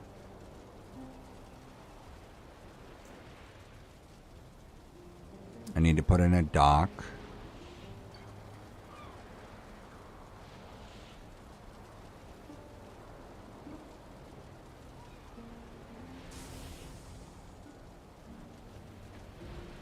I'm sure there's other things that I can't think of right now that I definitely want to do. I definitely want to decorate the basement more and make it feel nicer.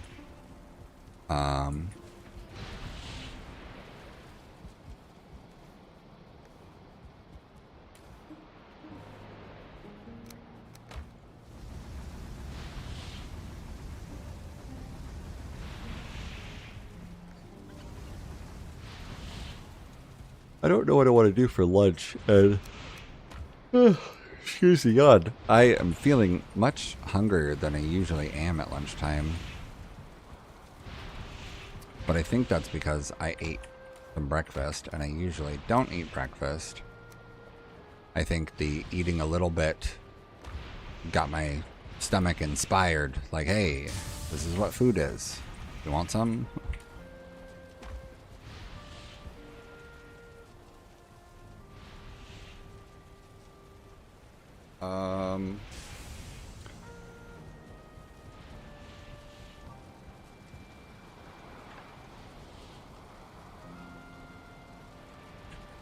I think I want to get...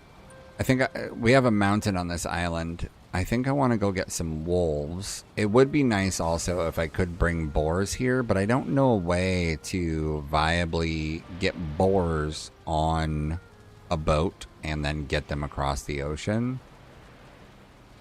And there's no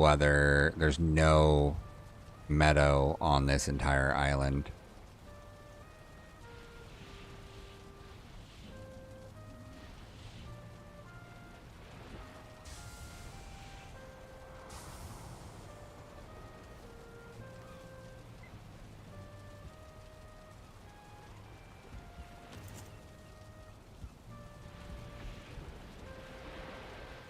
Oh, I don't have any more coal on my person.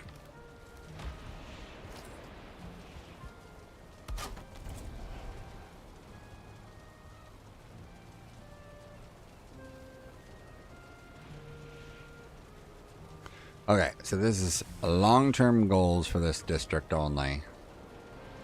Possibly include a wolf pen.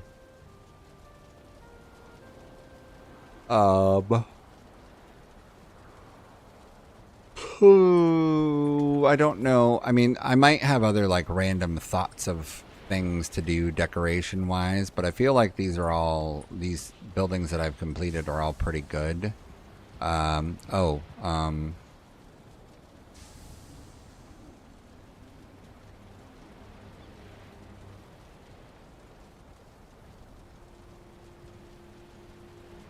What the fuck is it called? The little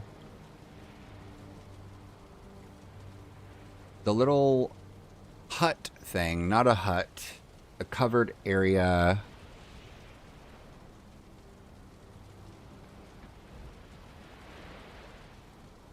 the fuck is it called?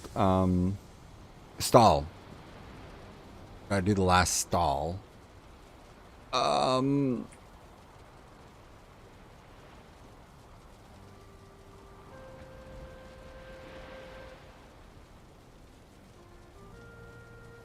We do a gazebo over there and a bonfire area, I think.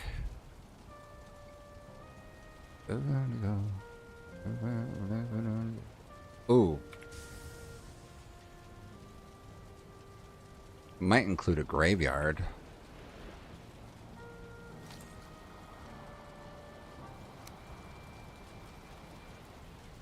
Using this stone, I could definitely make some crosses. And this looks like a tombstone on its own already, just a generic tombstone.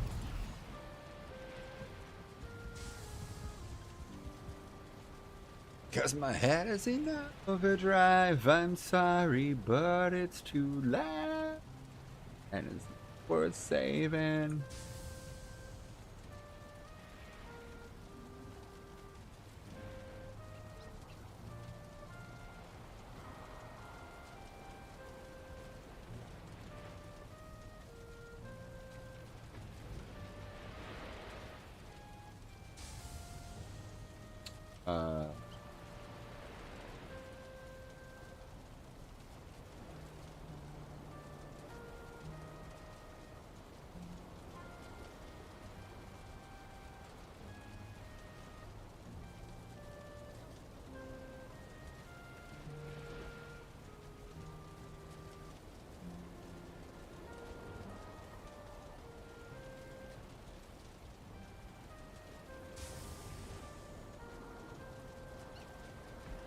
They'll leave a light on, I'm coming home.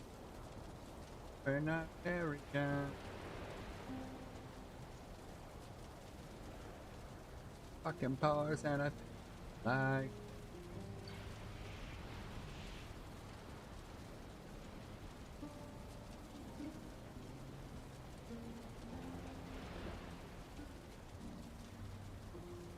So come rain on my parade.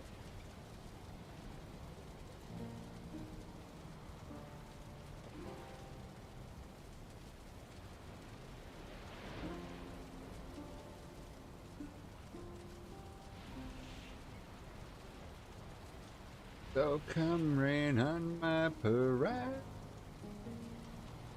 I think we're due. I think we're due. No way back. Alright, I'm not sure what else I would want to include. I think what I want to do is make sure that the wall is fully built first before trying to decorate or plan where the next turrets might go.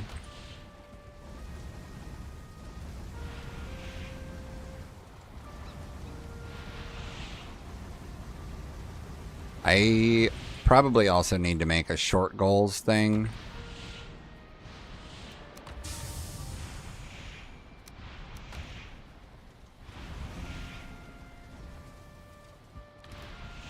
So that I don't forget stuff that I'm actively trying to work on.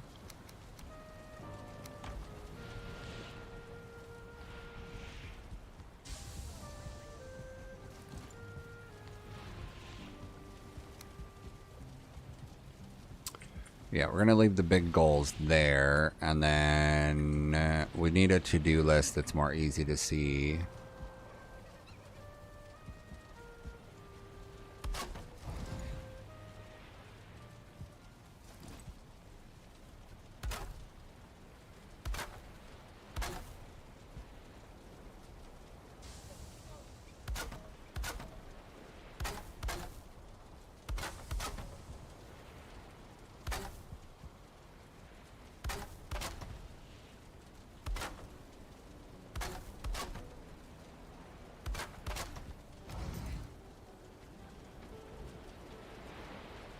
Let's see what my berry situation is like for foraged goods.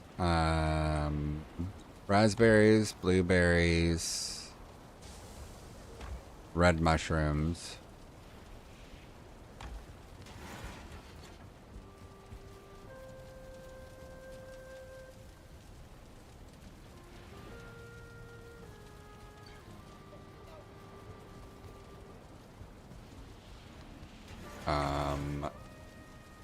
Smoke puff.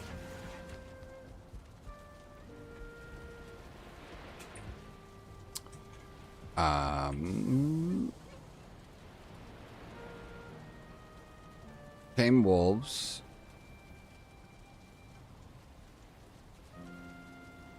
Silwood, ashwood, red gems.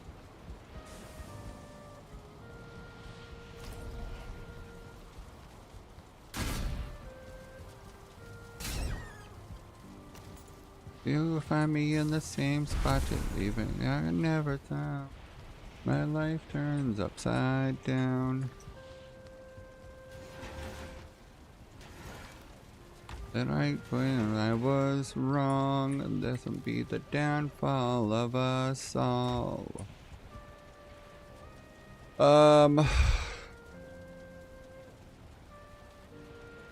Smelt the ores. The hill there. Oh, get barrel hoops.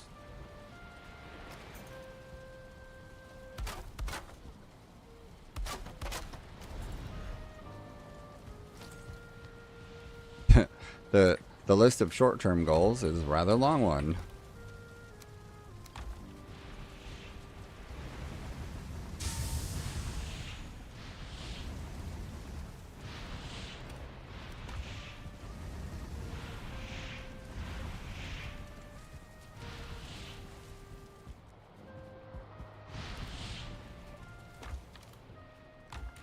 Be the downfall of us all.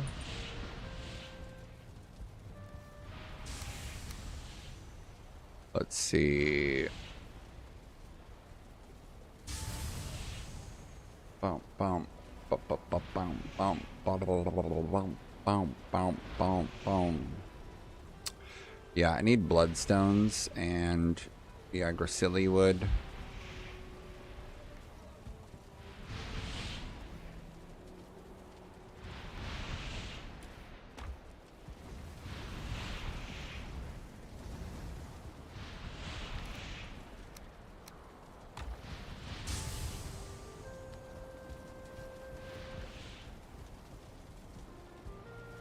I could probably get rid of this table with the banquets on it because I'm not eating from the banquets these days.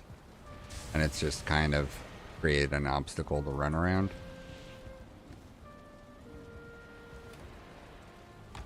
This is what I brought, you may forget me. Promise you my heart, just promise one thing.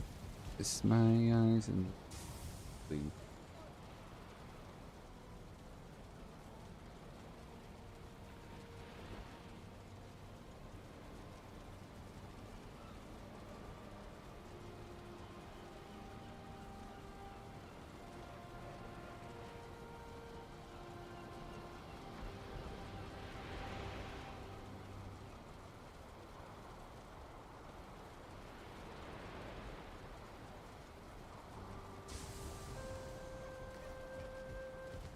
This is what I brought. I thought you need me. Yeah, let's do that.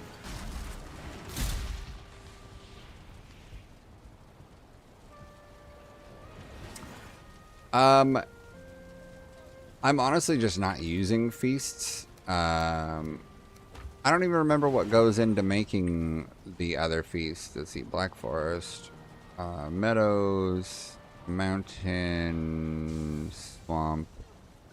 Did I ever learn it? I don't know. Oh, nope, that's uncooked meat platter.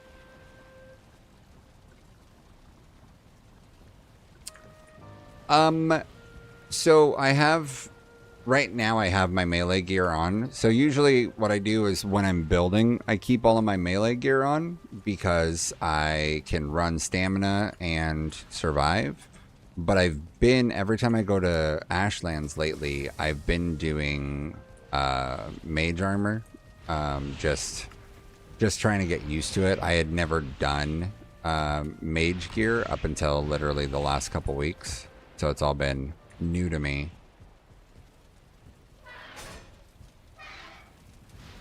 You get it once you buy the herbs at the witch. So I bought herbs from the witch and I've made other ones, but I don't know.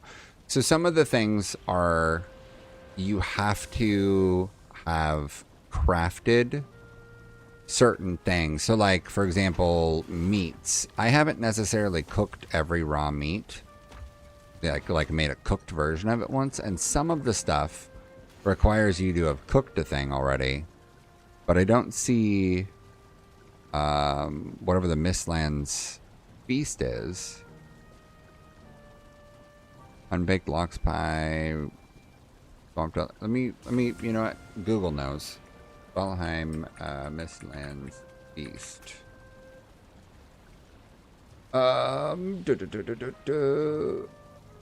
It is mushrooms galore a la Mistlands.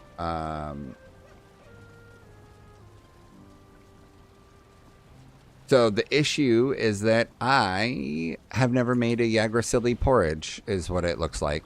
So I bet if I make one of these, boink, right there. I bet if I make one of these, I'll learn the recipe and then be good to go. I don't know. Oh, it gives you 65 health, 65 stamina, and 33 E tier. That's not bad. But I don't know that I would use it compared to just using like a honey glazed and 2 big E tier foods. I've been using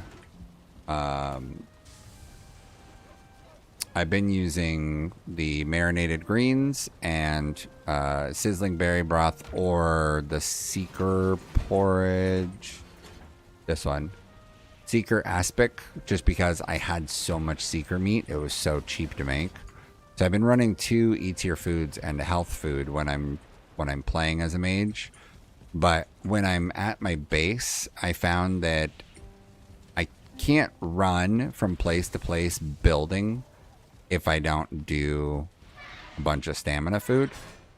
So I felt that the easiest thing was to keep my melee set on whenever I'm building, and then only swap as needed to go to the Mistlands. Or not Mistlands, Ashlands. And then when I went to Mistlands a little while ago to get more soft tissue, I knew that I was going to be using a pickaxe to get the soft tissue, so I stayed with my melee set in order to, you know, help that along. You know, make sure that I've got enough stamina to actually hit stuff and not, you know, be hurting afterwards.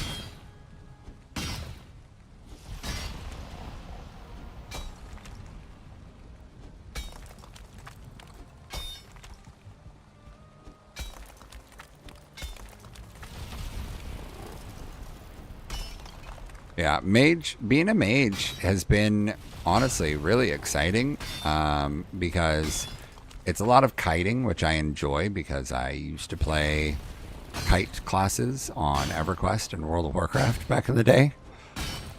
So, you know, it's like a walk down memory lane sort of. So that's been fun and interesting. Yes, we'll do that one there.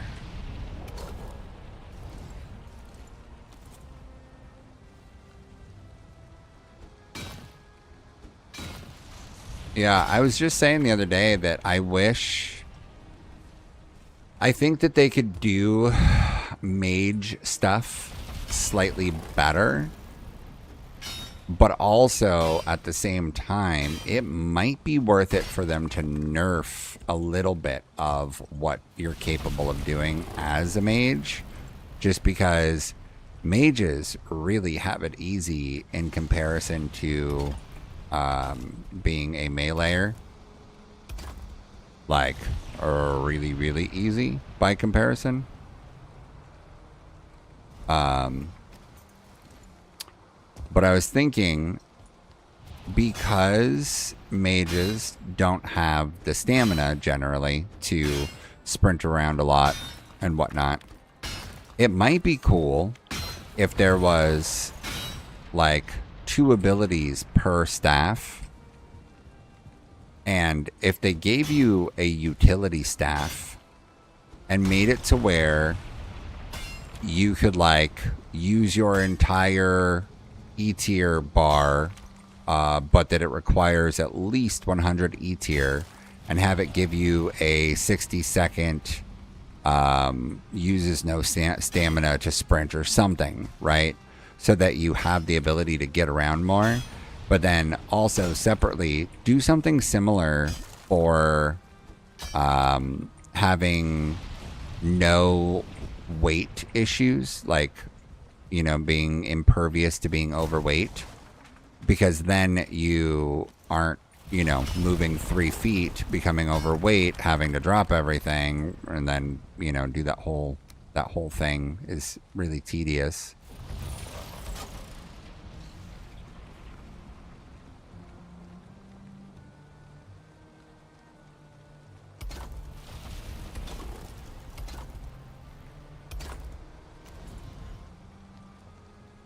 So this is my wall, and I am going to be scaling it up all the way to that ridge, and then wrapping it back. I have part of it already built over there, so it's going to wrap back around, and it's going to circle the whole district that I'm working on here. I'm trying to decide. I don't know how big I am going to make my next district. This district is done. The wall is going to be what it is. I still have things to build, like a dock, and I was going to do a house out on this peninsula. So I've got a handful of things that I still need to do before I'm like done building here. But I have another district in mind that I plan on doing. I just don't know what exactly I want to do yet with it.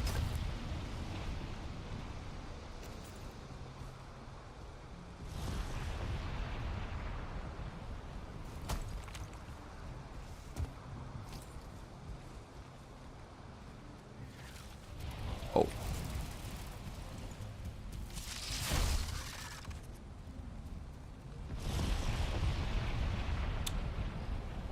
Either I didn't have enough hit points and my block was irrelevant to that, or I missed the parry opportunity.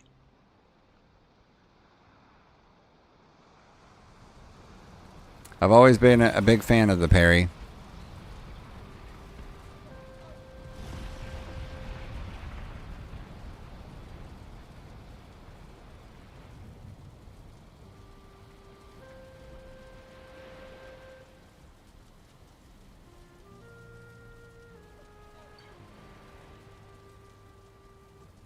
Come on, rested.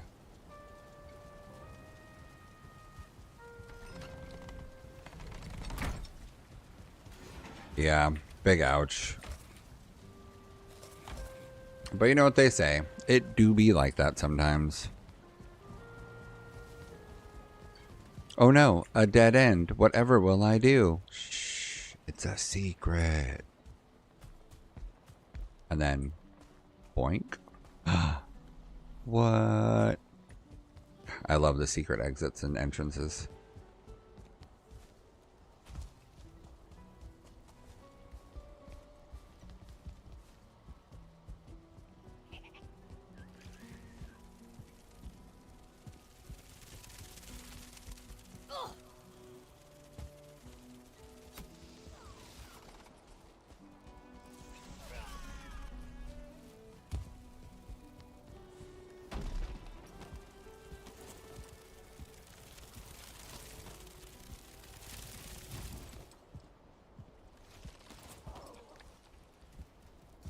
Haha, you landed in the wrong spot.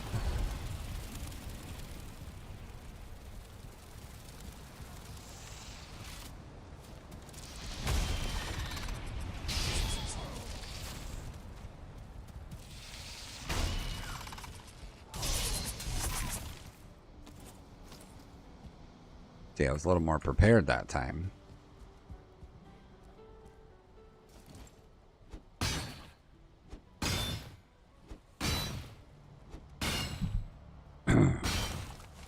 Yeah, so this was this playthrough is my first time doing the Mistlands, which I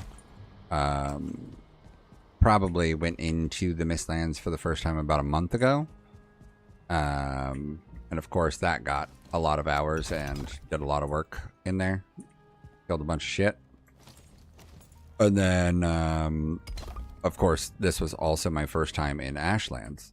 So it's been interesting. And then this was also, again, my first time playing with magic in this game. Every other time I've always been more of a archer slash sword and board. And thank you. For the build, I have definitely spent more time building than I have exploring and killing stuff. I enjoy the building in Valheim immensely. So I've been going kind of hard with it. Everything that I need, like if all of this was destroyed, it wouldn't matter as long as the basement that I spawned in down there, as long as that basement remains, then everything I need is there. All of this stuff is purely cosmetic, just enjoy building stuff. I mean, the farm, of course, is useful, but aside from the farm, the rest of this is just flavor for me. I just enjoy building and wanted to build, you know, something fun and cool. I've got a, you're over on YouTube here. So if you if you look at my channel, I've got a, one flyby video that I did that shows the base, like flyby camera style. It shows the base, and then there should be a video that shows I made a mage quarters, like that tower over there is it's like apothecary slash mage's quarters upstairs. And then I have a bunch of recordings that I need to go through, but I've got other stuff that I've been working on with all of this. A dining hall, a kitchen for the food, and then I just built a blacksmith shop, so armor and weapons, and then I don't know what the official term, like, you know, like a person that makes arrows is a fletcher, and a person who does shoes is a cobbler. I don't know what a person is that's shipmaster or something. I don't know. People that build ships. I made an area that is in essence for them. No, don't break my vines, you son of a bitch.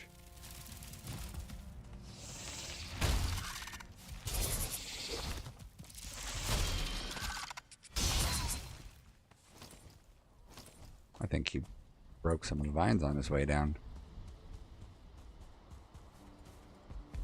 Yeah, so I started with a small basement area that is got everything compact in it that I need. And then outside of that is just stuff that I wanted to do.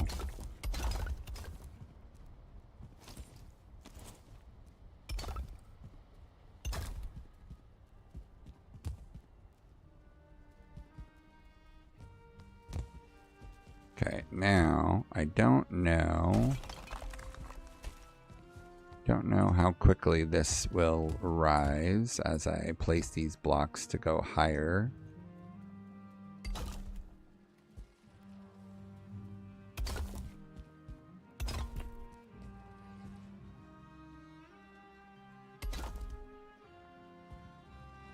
Oh, oh, oh.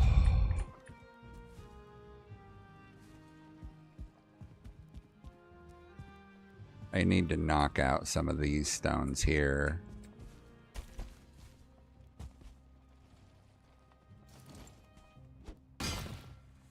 So I still have plans to do... Oh shit, I just remembered, I need to make sure that the new Lox has enough food that it's gonna get tame. Damn, that stone fell down. And I just heard a blimp. There we go.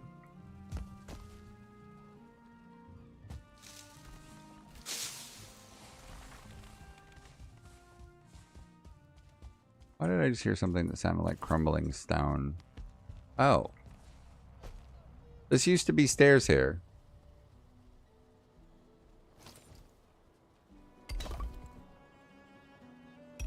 I don't remember anything getting in over here. Huh, interesting. This was because of the wild Lox. Oh, it's still mad.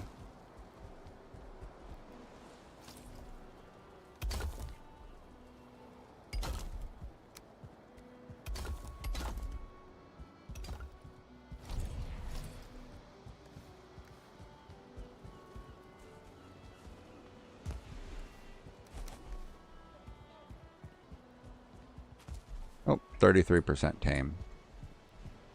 He's got food now, though. Yeah, so I've got this area that I've built in, that I've got a big base going, and then I intend on expanding into this bay over here and the area surrounding it that basically take over the whole Black Forest.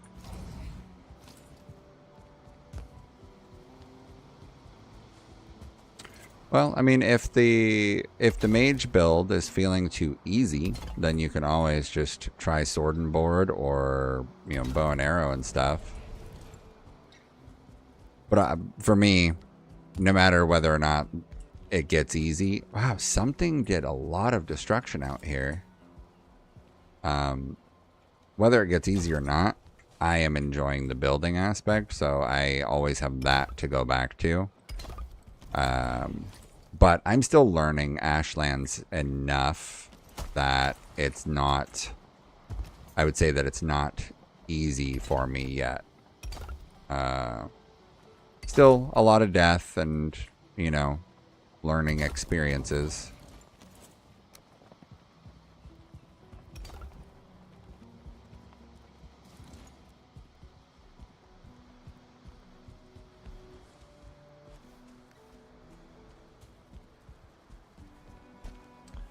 I need to decide at some point how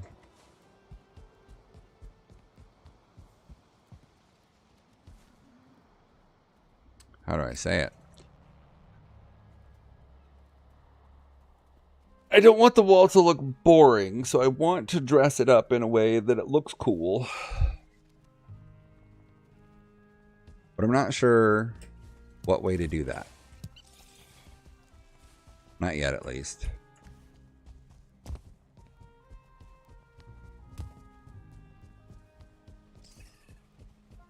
Big wall of mist land.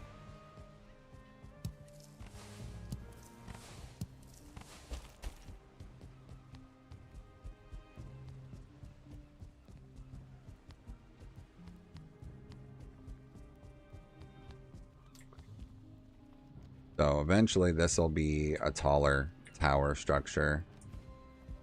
But I think I'm also going to build something up on top of the mountain. And I was thinking about a statue.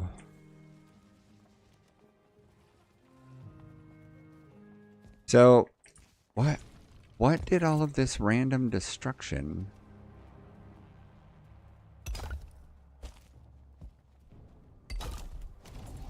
That's so weird. So I've got some of this that I've been doing. You know, these spaces with cordwood going uprights. So I'm probably going to use both What in the world? Why is all of this destroyed? What the fuck?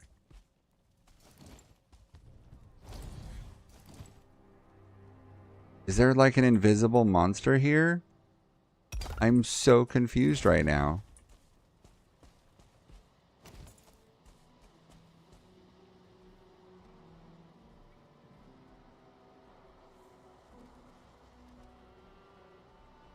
Windmill. Why am I not seeing windmill? Why is my brain farting?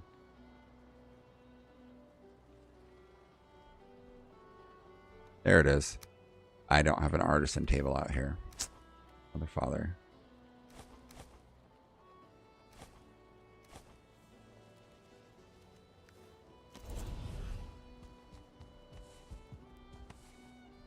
No, the Lox is pretty far away.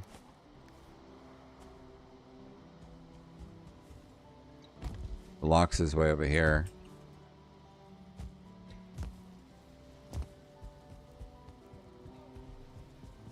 But it was like, it was random destruction, right? Because there was stairs broken here.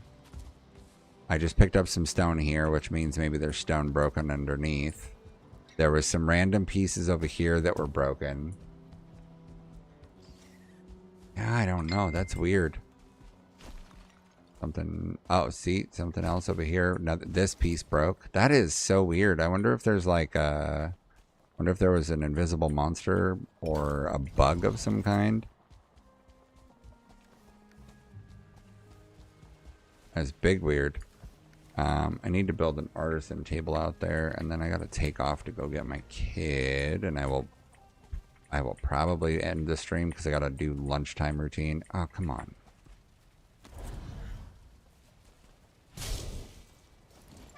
There we go.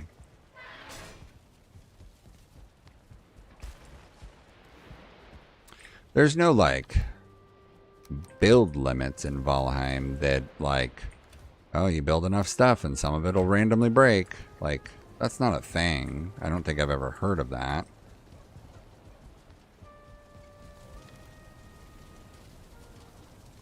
Could be a bug of some kind. Let me put away as much of the shit as I can. Oh, I need 2 dragon's eyes. 2 dragon tears. For an artisan table, this one, and 10 wood. Thank you. It's taken quite a bit of work so far to put all this stuff together.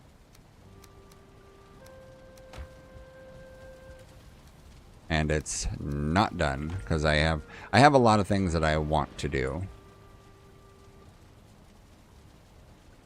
Yeah.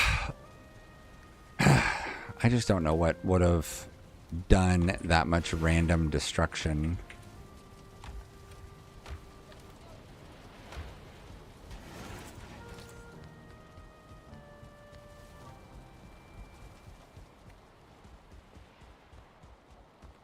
See, there's another right here. So I feel like it must be like some kind of bug that caused some random destruction from pieces of builds that were like maybe on a questionable block or something. Like some kind of a weird block update bug.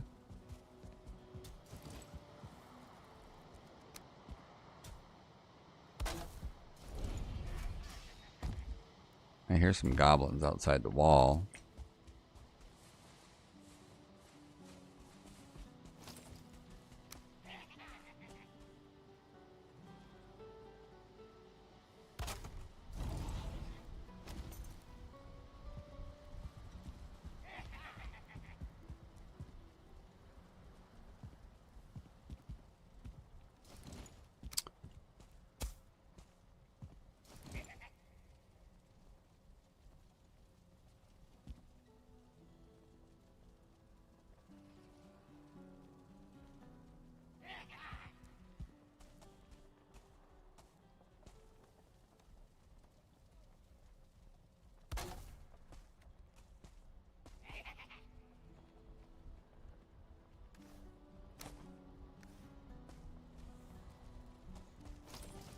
Weird.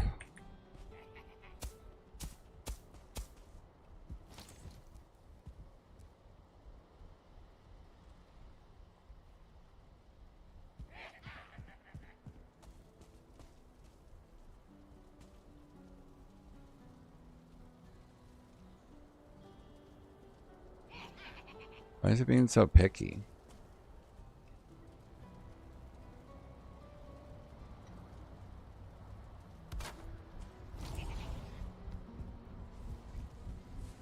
Oh, I guess that could be it. Blimps are good at random destruction, right? Shooting fireballs everywhere, but I didn't see. And then this, it's so weird.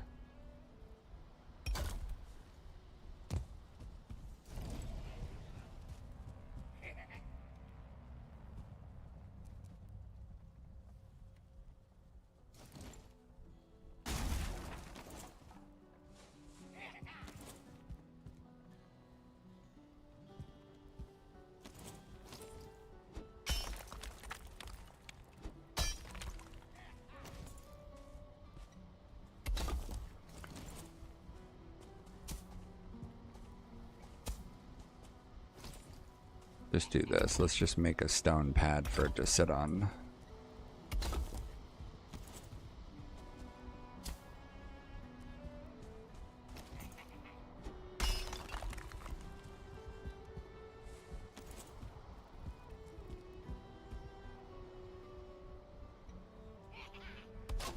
There we go. And we'll do the same here.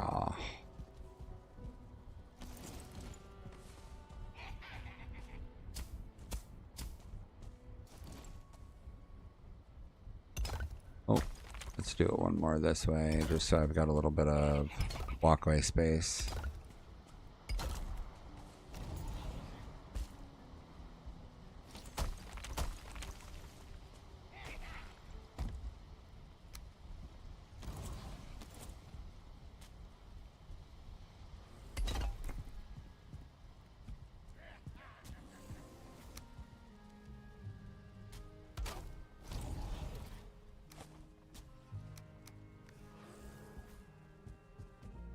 How did I just end up with extra nails?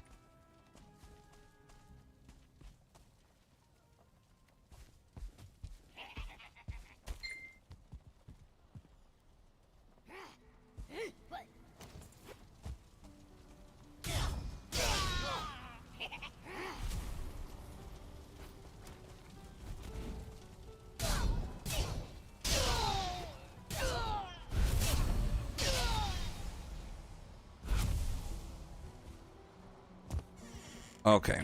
All right. I got to take off. I got to go pick up a kid from school and then do the whole lunchtime routine with the kiddo. I will probably not be back on until way later tonight. I'll probably stream a little bit again. I got to play catch up around the house, and I've got a lot of videos to parse through for my YouTube stuff. So here I go. Worshchi.